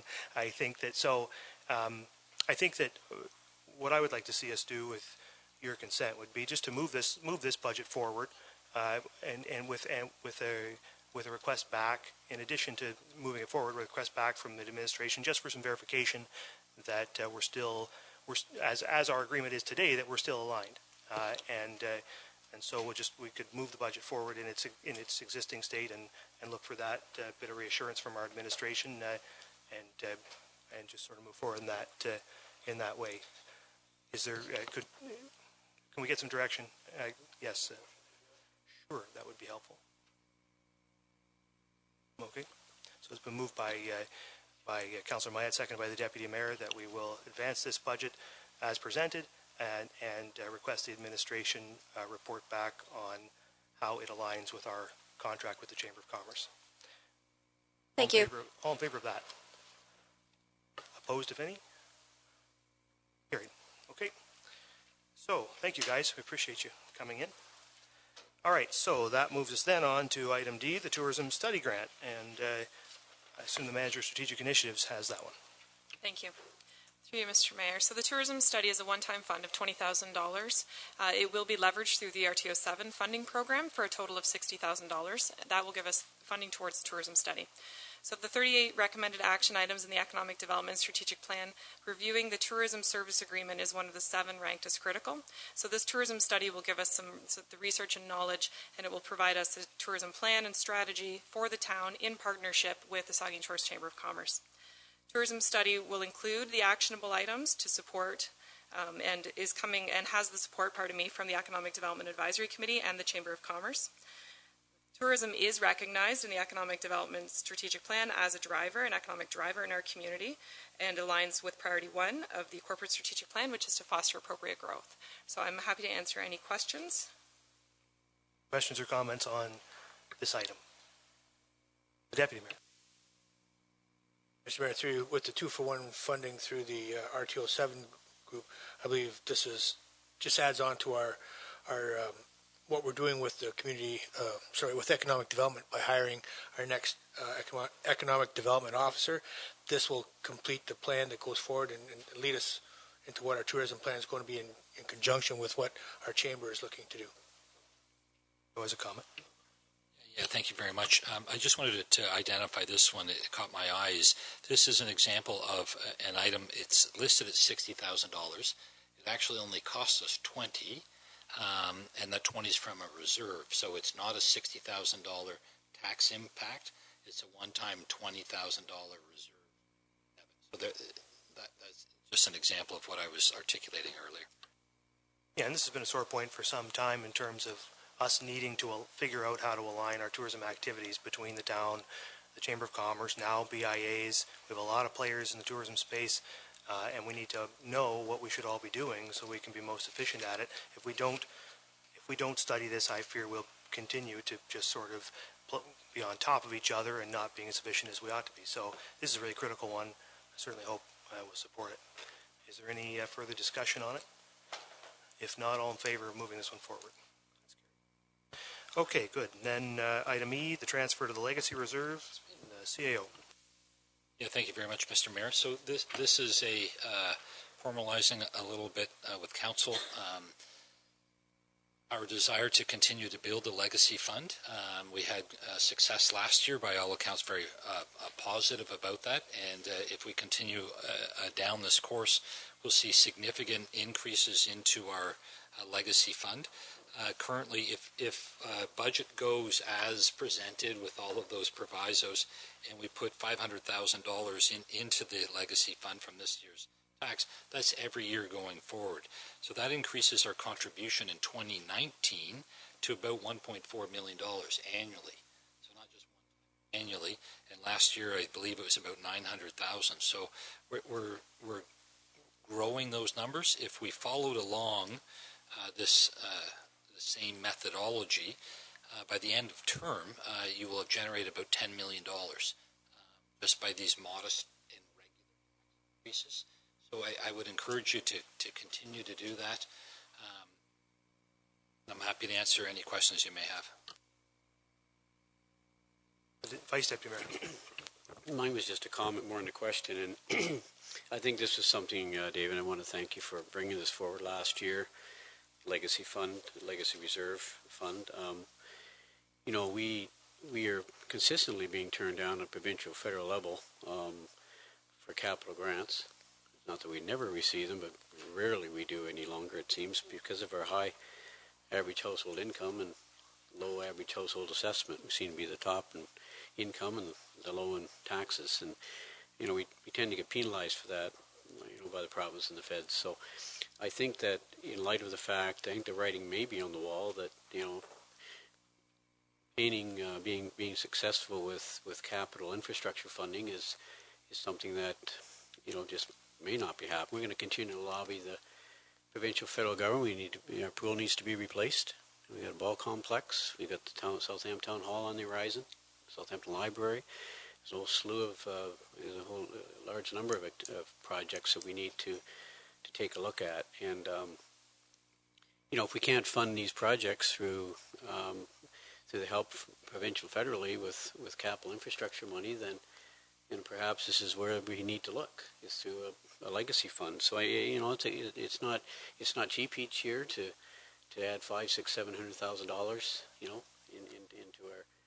into the whole costing formula to try to keep that number at 3.5 is, it's a big number we're putting in there. But I think we're planning for the future, and who knows whether we'll receive provincial federal grants in the next 1, 2, 3, 4, 5 years. We may have to self-fund projects like the pool. We're going to continue to talk about it over the next 6 months, 9 months, 2 years, 3 years. The pool has to be replaced, and you have to finance it somehow. So I just want to commend you, David, for getting us started last year, and for the last term of council, for having the wisdom to set up this legacy fund. I'm certainly supporting this again this year, because we need to raise the funds required to move some of these big projects forward, and this just might be the way to do it. And having said that, we'll continue to lobby hard. We're going to start that process, in this first quarter, second quarter, hopefully, with their lobbying process, provincial, federally, and see if we can get some recreation, infrastructure money, cultural money. So, but thank you, David, again. Further questions or comments to the Legacy Reserve, transfer to the Legacy Reserve? Councillor Schreier. Thank you, and through you, I definitely agree with this as well. I think it's a great way to establish this reserve. I think I had asked this before, but you might need to remind me. If we have a surplus, or at the end of a project we come under budget, and it's funded from the tax levy, is there a possibility that we look at those and that those funds that are not spent could also be allocated into the Legacy Fund, into the Legacy Reserve? Thank you. Yeah, we can look at that as I look at updating a reserve policy. Currently, right now, any surplus is transferred into a portion into our tax stabilization and then our future capital reserve. Thank you. Anything further? The real benefit of this is to build it into the tax levy. If you can continue to raise taxes at around 3% and have built into the levy this space that continues to grow year over year, it's exponential growth, right? It grows because you get it back every year, and another 2 million, and another. Keep increasing it, it just keeps going up and exponentially growing. So, I mean, I agree with the Vice Deputy Mayor, and to be even more blunt, if you don't do this, you don't get a pool. It just doesn't happen, because we're not going to get the funding from anywhere else. We have to be more self-sufficient to do these things, and this is how you achieve self-sufficiency. So, if there's nothing further, then we'll ask all in favor of this one. That's carried. So next is I guess we're not going to do the police service additional officer, because there's really no sense discussing that. So we'll skip that one and then move on to item G, police service new headquarters debt levy. Who's carrying that one?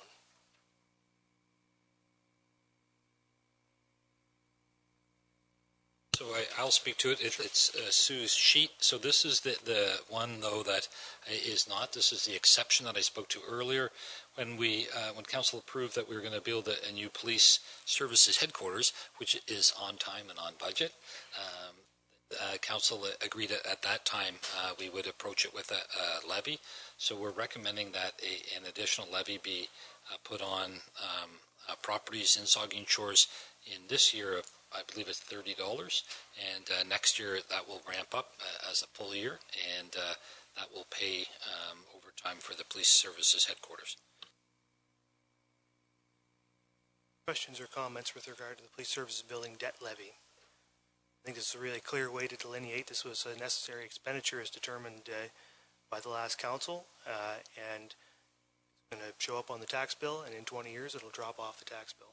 When you paid for it, and it'll be paid for. So I think it's as transparent a way as we have to finance it, and it'll be clear to the public that we're not building up tax base by doing this. So if there is, Councillor Mayette. Thank you, Mr. Mayor. So $250,000 is about 0.25% equivalent in tax for the average levied property. So what does that work out to in dollars per tax roll? Say that already up there? Oh, it does say, okay. $30 a bill per person. Okay, so that could be more or less depending on the value of your property, a quarter to, no. It's $30 per property no matter what. Okay. And it'd be a flat fee, just like it's like the landfill levy that we have that is a fixed amount per tax roll, I guess. There's nothing further. Is there anything further? I'll ask all in favor of moving this one forward. Great. Okay, so flip the page here. All right, we'll move on then to item H, additional truck driver. And Amanda has that. Through you, Mr. Mayor. The current development charges background study shows the purchase of a snowplow truck in the year 2019. So in order to facilitate this, we would like to hire the truck driver to drive that. Because it's development charges driven, it means it's for new length of road. Our current staff cannot complete this task and keep the same level of service. A future request for the snowplow will be coming to you through the DC reserves, and at that time we would like to have this approved so that we can have that person trained when that plow truck arrives in the fall. If that doesn't happen, then this money would go back into the tax stabilization fund, and when the request came back in 2020, then that money could be used to offset that at that time. But currently we'd like to have this $18,000 put in to the 2019 budget to support the new plow. Thank you. Questions or comments with regard to this item? Any? So we'll just ask all in favor then. Carried. All right, next is affordable housing needs. You? All right, Amanda. Me again. So affordable housing needs, so the official plan review is going to be undertaken this year, and we want to look at affordable housing as it's one of the economic strategic plan's priorities. So this money would be used to work with a consultant, and preferably the county's advisor who is also working on affordable housing, to look at the mix of housing, the demographics, and to create policies that would give us our targets for what we want to achieve when it comes to affordable housing. Right now, our target is 30% affordable housing in our development, and we want to make sure that this standard still meets what we need today, and we also want help from a consultant to tell us how to meet our targets. You, questions or comments with regard to this item? Okay, we'll ask all in favor then. That's carried. Next is item J, the crossing guard. Amanda. So this past year, we were requested by residents to look at 3 locations for crossing guards. One was Stafford and Catherine, one was Waterloo and Joseph, and one was at the mid-block crossing on Joseph Street. So of the 3, 2 came back warranting crossing guards. They were both on Joseph Street. So we made the decision to only put 1 crossing guard on the same street. So we picked the mid-block crossing. It's a PXO, which has the white chevrons, where people stop, and then we have a crossing guard there morning and afternoon for the Northport Elementary School. Questions or comments with regard to the crossing guard? All in favor of this one? Carried. That moves us then on to the development charges background study. Amanda. All right, so this is a request to review the costs that are allocated to the projects as well as the proposed projects in the current DC background study. We're seeing the growth happening and changing, and we want to make sure that the study aligns with the order of development as well as the need for the infrastructure to be put in place before that. We're also looking at reallocating the direct developer contributions. When we've met with the development review or developer forum, that's one thing that we've heard back, is that they're not a fan of these direct developer contributions. It's just a different format in the DC, so we're looking at changing and having more town-wide development charges. We're also going to review the local and non-local definitions within the background study and come up with a new development charge value that would be applied to building permits. Thank you. Questions or comments with regard to this one? Is this a comprehensive review of the DCs, and or are we just talking hard services, or are we talking both hard and soft services? It will be comprehensive. And yeah, no, this is. I mean, I was just looking at the reserve balances in the DC reserves. Now we're at $4.5 or something $1 million in DC reserves.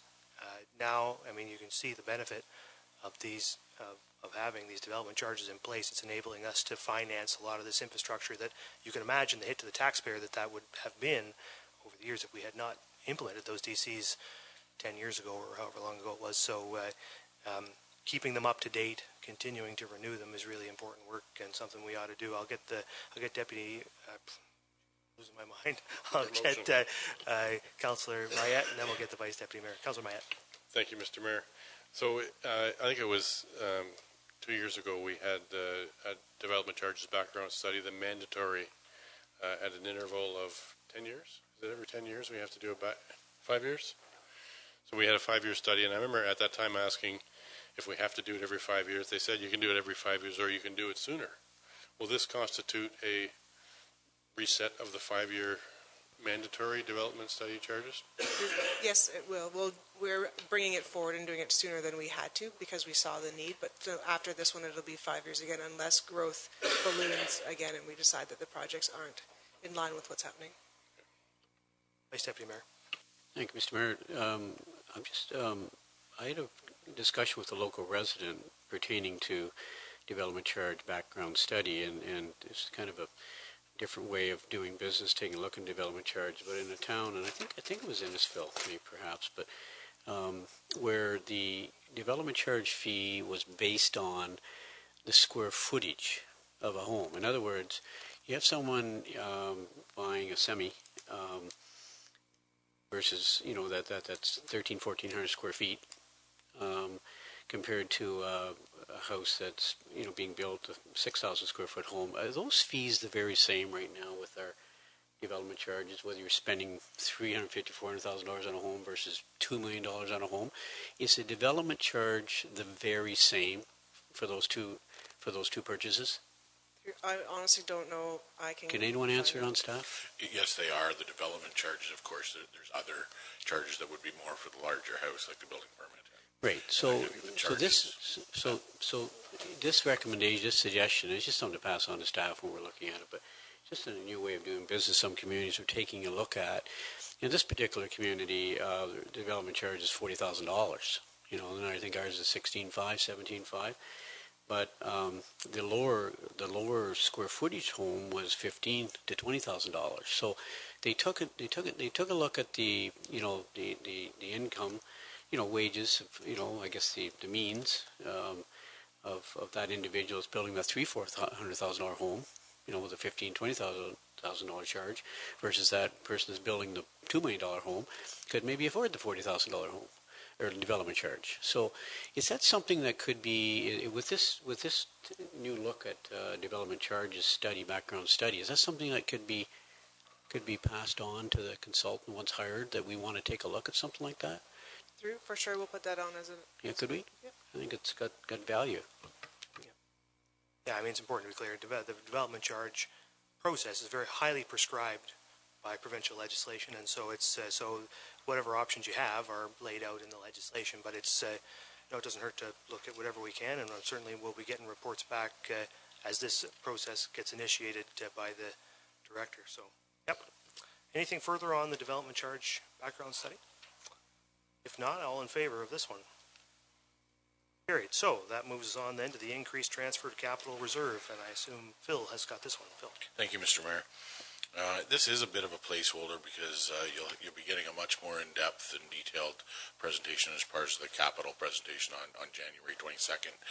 However, staff has spent a great deal of effort in 2018 trying to minimize our fleet and find efficiencies.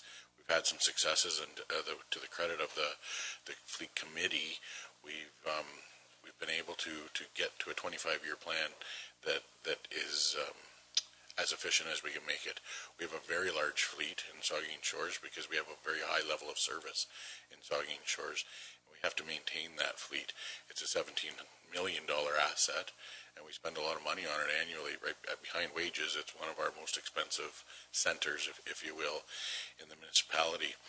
The transfer from the tax levy to the fleet reserve of $585,000 was established more than 12 years ago, between 12 and 15 years ago, and it stayed consistent at $585,000. Our fleet's grown, and the cost of vehicles have obviously grown.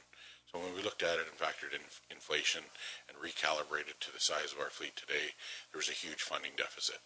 And we've seen that for years as we've come to the council for capital presentations. We've seen the deficit grow and grow. Our fleet reserve is in a negative situation. Our development charges, vehicle allocation is in a negative situation. And we keep putting off replacement and pushing it year after year further out, which just gets more expensive. So what we're proposing is an increase of $50,000 over the next 4 years to get us up to a stable funding level of $785,000, which will sustain our fleet moving ahead in the next 25 years and bring us out of that deficit in the fleet reserve and allow us to fund the proper and most timely replacement of our assets.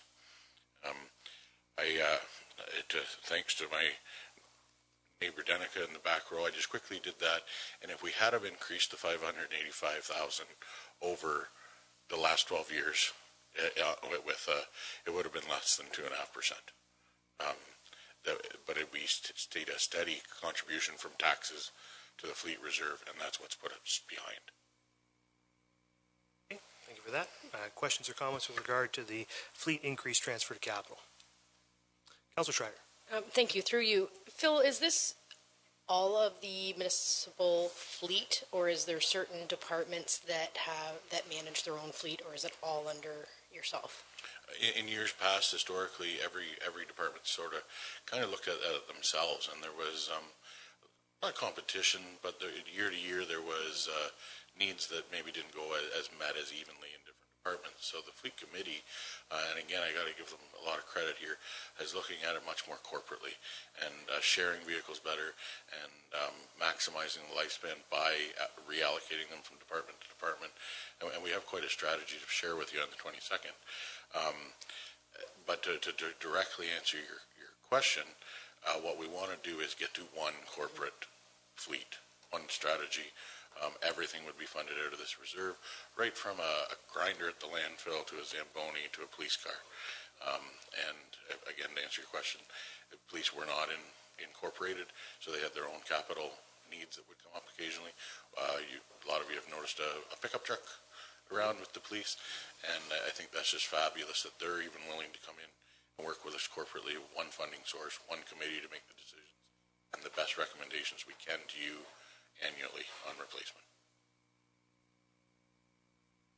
Further questions or comments? Don't see any, so all in favor of the transfer? Carried. All right, then that moves us on to item M, the official plan update. Who has that, Amanda?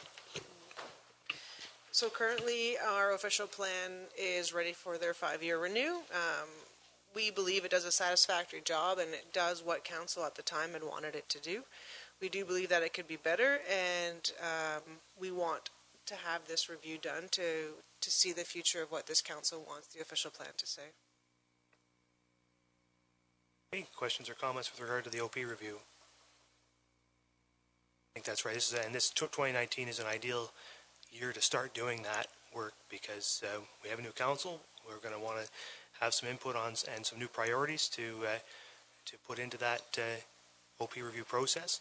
And so I think it's a good time, and hopefully we can have some discussions going forward, perhaps at the planning committee, about the process by which we will undertake that review. I know certainly public consultation will be key, but also perhaps a different way. A comprehensive review of the OP is kind of a burdensome thing to do. It's a big document, and a lot comes at you. And I think that if we had some new approaches to how we could approach it in terms of maybe areas of interest as opposed to line by line or page by page, it might make it more meaningful and give council the ability to have the input it wants where it wants without getting lost in minutia. So I'm sure we're going to hear lots more about that, but I think it's a good thing to put forward. Is there any other comments about it? If not, then all in favor of the OP review moving forward? Opposed? That's carried. All right, then we'll look at the community services, convert part-time union position to full-time, and the Director of Community Services. Thank you. This is limited impact to the budget, but what we're looking at doing is transferring a part-time union position into a full-time position. There's a number of reasons why we'd like to do this. Really, it meets obligations for the union. It provides job security for a full-time position, and it reduces our turnover rate for our part-time staff. This answers the question that I referred to earlier in the day in regards to having adult supervision in some of our areas. Questions or comments with regard to this item? The Vice Deputy Mayor. Mr. Mayor, we're adding, significant amount of staff here over the last number of years, and I think, taxpayer's perspective to look at and say, wow, we're adding a whole bunch of people here. And but, you know, as the mayor has alluded to many times, the fastest growing community in Grey Bruce counties. There's a lot of great stuff happening, and the announcement from Bruce Power and hopefully the Institute, and it will become a reality. And numbers and programs are way up. The number of tourists visiting our community. I mean, there's a lot. There's so many good things happening, and so we're kind of the victims of our own success here. And there's a lot of good growth happening, and so I mean, I support this. I know every time we approve a plan of subdivision, you know, there's a new park to maintain, there's a trail to maintain, there's you know, it creates more demands on services as growth happens, and there is great growth. So, you know, we're adding, you know, a significant, you know, number of part-time, full-time, but, you know, again, it's just something that's, it's a good news story for our community, and to pay the piper, I guess. You know, so is that comfortable putting your hand up every time for all these positions? Maybe not, but it's something we have to do. And so I do support Jane, and I know that the one question I did have is, could you take a look at, now that if this goes full time, just take a look at the part-time, like the overtime line and the part-time wage line, just see if we're double dipping on this account. I don't know. You have to take a look, but just if you take a look at that. Right. Further questions or comments? Well, another way to look at this is, you know, our assessment grew by $500,000 last year, and we're not here to take that money and stuff it in our pockets. The point, you know, it's we're growing that quickly, and you have to spend that money on the community to maintain it. That's why we're levying those taxes. So it's a, you know, it's like you say, it's a good news story that, and it's a, you know, you approve all these things, you're still looking at a 3% tax increase, which is right on the line of what we've always aimed at, and so you get that's what's people, you know, it's the velocity's picking up. You're going to increase the amount of people you're hiring. You're going to have to increase the amount of stuff you have because the velocity of the community's picking up. And you know, one of my predecessors always used to say, "Hold on to your hats," right? You're going to have to do that and be prepared for it, right? So that's the last one. All in favor of that one? Carried. So, all right. So that takes us down on to item 10. Are we good just to keep cruising through this thing, or do you guys want to stop for a few minutes, or you all right? Okay. So we'll go then on to council and other requests, and there are two there. Okay. Sure. All right. So let's start with the first one, the item 1, the cultural plan. What do we want to refer to the members of council who raise that item? Maybe that'd be the best thing. Vice Deputy Mayor? I can speak to it, and I did propose this back in, I think it was the date of my report, June 25th, to refer to this year's budget. And, you know, we've done a fair good, I take a look back to way back to 2004, and we did the Parks and Trails Master Plan. We had implemented probably over 100 recommendations out of that plan, and I used it as our template, our framework, to where we want to head with parks and trails. We have a wonderful 40-kilometer trail system in town now. And that's not just because of that plan. It's all the great work from Saugeen Rail Trail Association that they've done over the years too. But I'm just saying the plans do have a purpose. They're costly, but it sets the framework, since, you know, you have a template now for where we're heading, you know, what path we're heading down from a cultural heritage standpoint. And I did propose the staff look at it. They come up with a budget number here, and I think it's something that, you know, is required. Is there enough staff time availability to get it done in 2019? I don't know. I guess I have to ask that question, Jane, through to the Community Services Department. You know, these studies are very time consuming, and looking at some of the new initiatives you're probably going to be bringing forward this year, notwithstanding the pool and ball complex and a whole lot of other items, is there time to carry out a plan of this nature? I guess is one question I have. How, you know.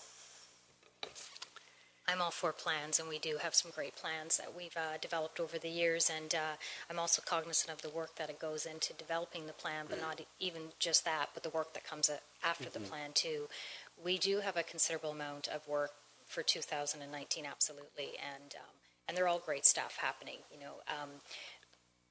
I certainly support a cultural plan. I'm leery about supporting one for 2019. I'd like to see us get caught up on many of the projects.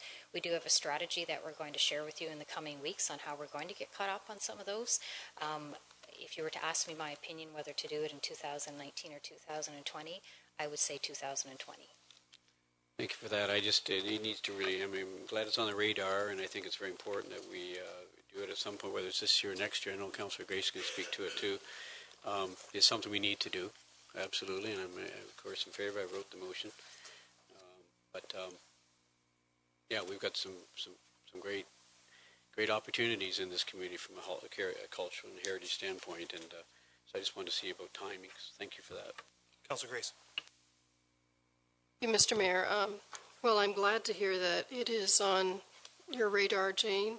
I think that we've devoted significant funding in 2019 to economic development, and a cultural master plan I see as being a very important part of moving our economic development forward, because when we do an inventory, when we do the study that we need to see where our strengths lie, where our weaknesses lie in terms of our cultural assets, that is something that I think is integral to making our town, keeping our town a really a great place to live, that people want to come to, that people want to stay in, not just for tourism, but that they want to invest in terms of businesses, in terms of spending their money as residents.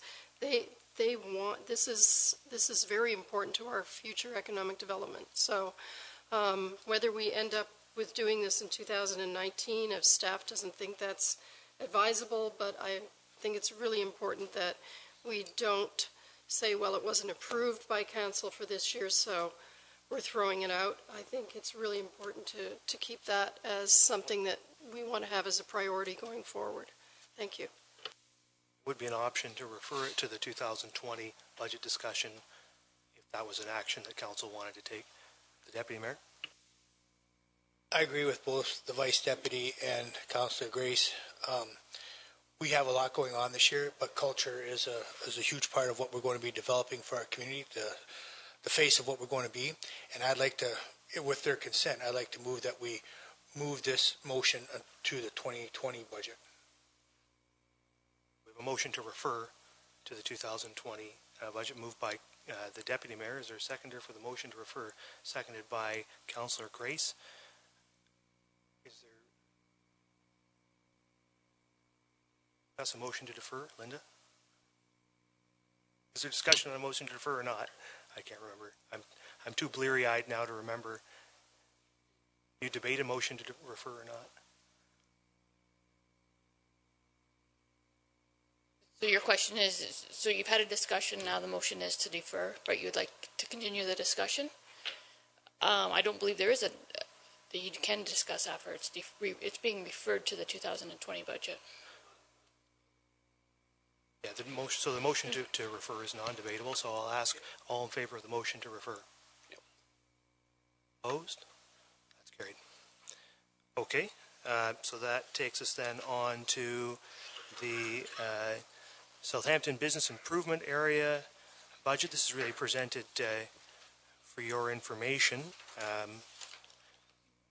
There are questions or comments on it. We can certainly, I'm sure staff can carry them forward to the Southampton BIA and get any answers to any questions you might have, but this is really an in and an out for the municipality. We have to approve it, but the levy is levied to BIA members. So is there any questions or comments with regard to the Southampton BIA budget? Any? Okay. So we move on from there.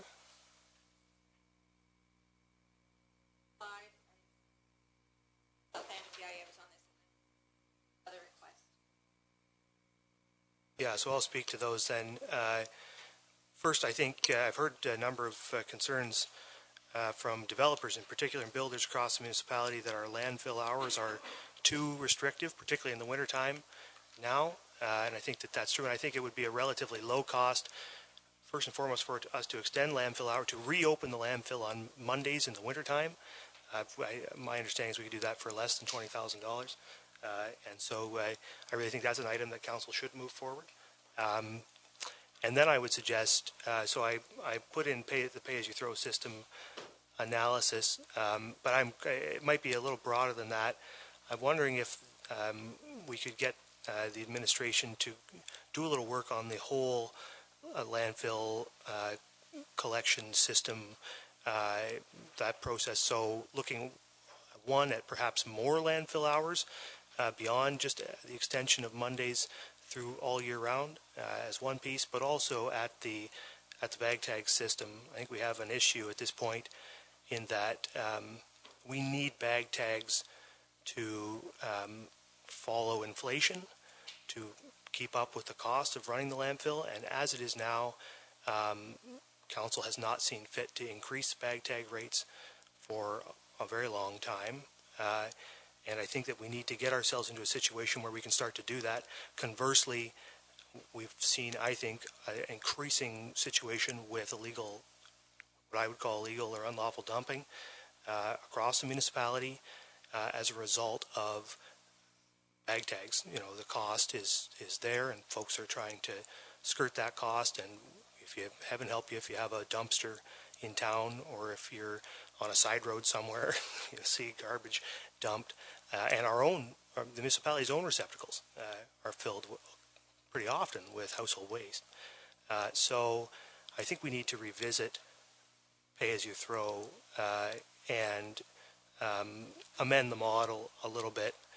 My own conception is that we should make the first bag free, and that we should then increase the price of bag tags thereafter. So you throw out one, everybody gets one bag across the municipality, they don't have to put a bag tag on it, and after that, the price, but we increase the price of bag tags to maybe $2.50 right off the bat, and maybe head towards $3, so that subsequent bags cost more, and start to be able to increase the price of those bag tags, and at the same time disincentivize this dumping, this illegal dumping, which is happening by making sure that people can put garbage at the roadside.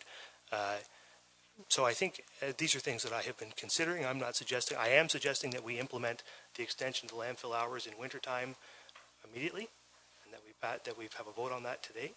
I'm not suggesting that we do anything with bag tags today. What I'm suggesting is that we ask the administration to review that, review the collection system at the landfill site and through bag tags, and sometime in the next year, prior to budget 2020,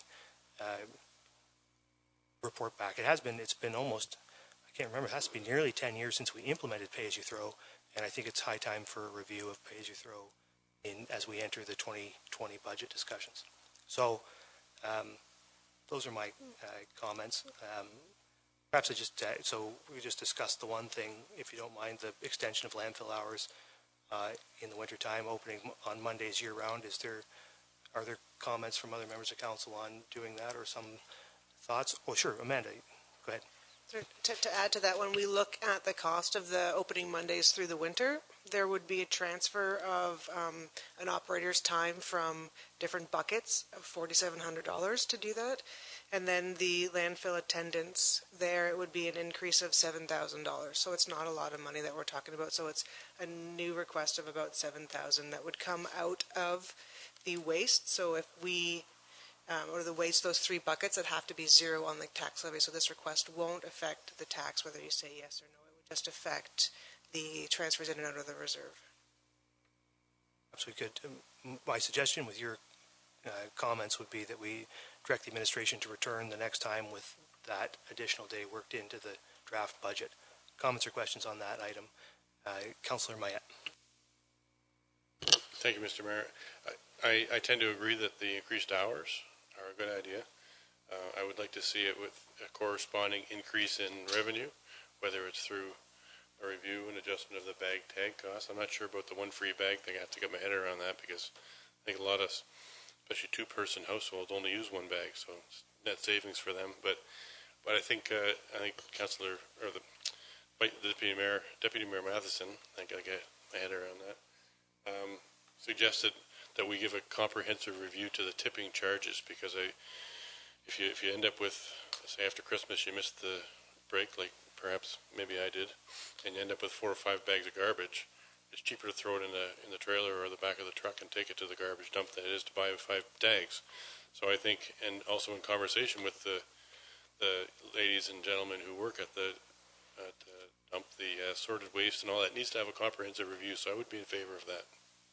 That's effectively what I'm suggesting, apart from this landfill extension, is a comprehensive review of the collection of garbage, both at the landfill site and at the curbside. The Vice Deputy Mayor. Yeah, I support. I mean, that's a fairly insignificant cost. We'll put up on Mondays. I can't, for money. So I agree. I'd have trouble getting to the one free bag tag. I mean, I put out 1 bag a year. You're losing my $104 right away, and I don't know how many others. But anyways, that discussion would take place for the 2020 budget. Is that correct? No, we're looking for a review in advance of the 2020 budget. Yeah. But change. Be looking at the next few weeks. You're saying? No, I'm saying I would like to see the review into the 2020 budget to be available for the 2020 budget review. I'll spit that out right eventually. No, not immediately, but over the course of the year. Further questions or comments? Okay, so can we get direction first then on the extension of landfill hours? All in favor of moving that forward? Good.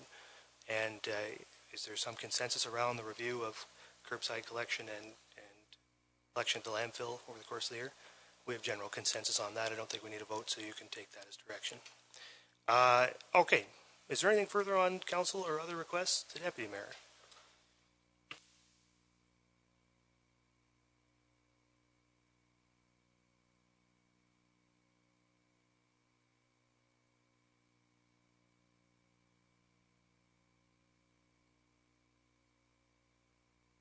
Deputy Mayor Matheson, you're on to the fees and charges there. Yes. I'm just going to ask around the table if there's any more additional requests, because we can take that opportunity now. Are there additional requests? Councillor Grace. Thank you, Mr. Mayor. I'm not sure if this is appropriate. I missed something on the tax revenue section, talking about vacancy rebates, rebates for vacant properties, and that's on page 7. So I don't know if that's something that's just gone by and I've missed my opportunity, but we have in the budget $3,000 to provide rebates to people with vacant properties, and I have some problems with giving rebates to people who have perennially vacant properties. Yeah, I can comment on that. It's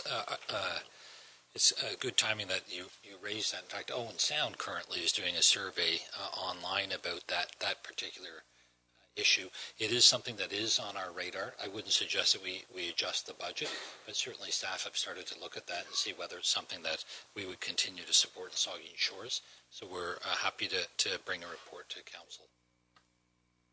Any further additional requests? I did have one thing that just dawned on me, and Councillor Mayette and I have discussed it in the past at the Police Services Board, is the board's desire to see the Police Services 2018 surpluses rolled into reserve for the police services in 2019. I think, frankly, funding once allocated to the police service should stay with the police service, and that frankly will benefit the municipality and the taxpayer in the long term, as it creates a buffer for the police service and likely will prevent budget overruns in future. I don't know if there's further discussion on that, but I would certainly like at some point at least for council to consider directing the administration to roll those surpluses from, if there are surpluses, from 2018 into 2019. You have a comment, Councillor Mayette? I'll just comment that, the nature of, we're talking about the legal fee allocation. About any surplus the service generates. Okay, but in particular, I know that the legal fees that the police board incurs are very cyclical in nature. One year you might not need any, another year you might have, termination or negotiations or something along those lines, and you need a lot of money. So it would be good to have a buffer zone or reserve fund within the board to be able to handle those cycles in requirements. I'd like to comment on that. If that's something that council is interested in, the administration would like the opportunity to review that. I suspect each of our departments would enjoy that ability as well. So I'd like to look at it in context of overall. Certainly council can give that direction, but I wouldn't do it unilaterally without looking at the impact on the rest of the corporation. Sure, well, I would suggest you report back on that, and we can discuss it not during the capital budget, but when the complete budget returns in the weeks to come. Vice Deputy Mayor. Well, just building on that, David,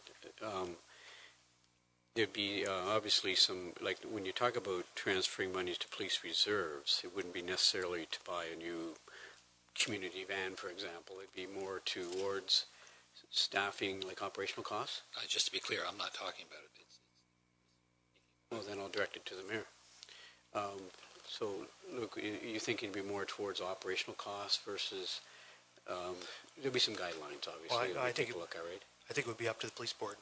The funding was allocated to the police board initially, and is in the possession of the police board. I mean, the CEO's comments well taken, but the police department is not a department of this municipality. It's a separate municipal agency. So it would be the same as if we send our allocation to the SVCA, or we send our allocation to SMART, and then we take back whatever they didn't spend at the end of the year. It doesn't make sense. It's not how any of those agencies, municipal boards or agencies operate, and it shouldn't be how the police service operates either. We allocate funding. We don't allocate line by line funding to the police service. We allocate a budget, complete amount of money to the police service every year. We send it to the board. The board's responsible to spend it. And it oughtn't come back, because it's any more than the money should come back from Saugeen Mobility Regional Transit, or the money should come back from Basra, or the money should come back from the Saugeen Valley Conservation Authority. So what you're saying, Mr. Mayor, is we would have no say in how those funds, that were surplus funds end of year, set up in the reserve. This council would have no say in how those funds could be spent in the future. Is that what you're saying? You'd have the same say that you have over the funding right now, which it's in the hands of the police board. Anyway, I think I would like to see a report come back from the administration on that issue, and we'll talk about it in the weeks to come. So that moves us on then finally to fees and charges, and the draft fees and charges bylaw, or the draft fees and charges for 2019.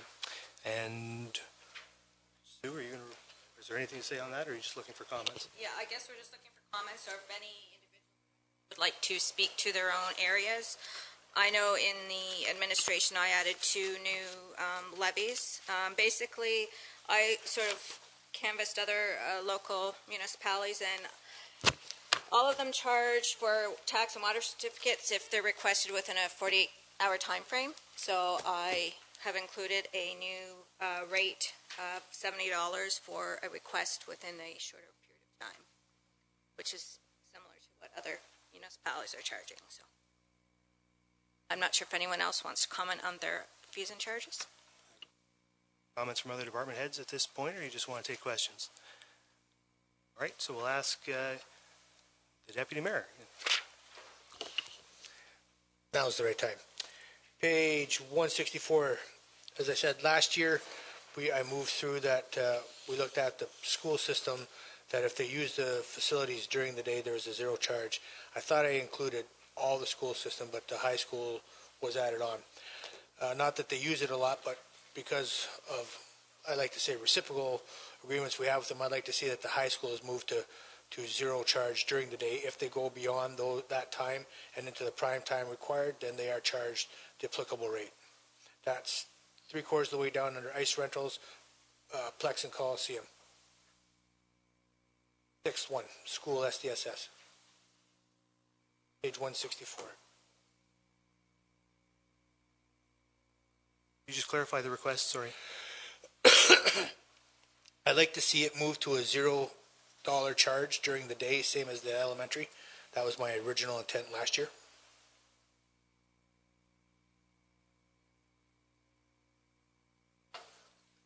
You have a comment on that, Jane? Yeah, certainly. I definitely recall the lengthy conversation last year that we had on this, and it was staff's interpretation that it was for the elementary school that you were looking for zero.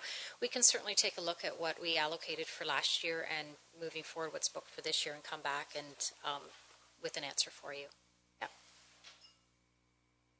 Is it just for ice usage, or are you looking? So a floor rental wouldn't be, like if you were coming in to do a event on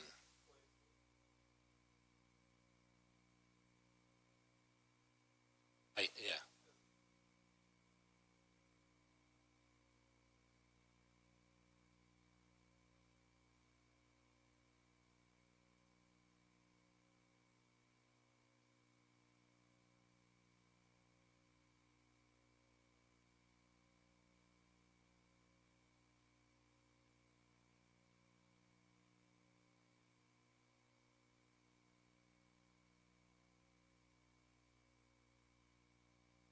So this is going to come back. This is coming for council's final consideration in less than a week, right, on Monday.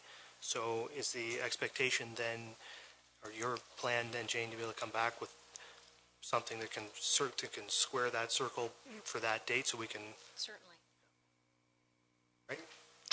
Further questions or comments with regard to the fees and charges schedule?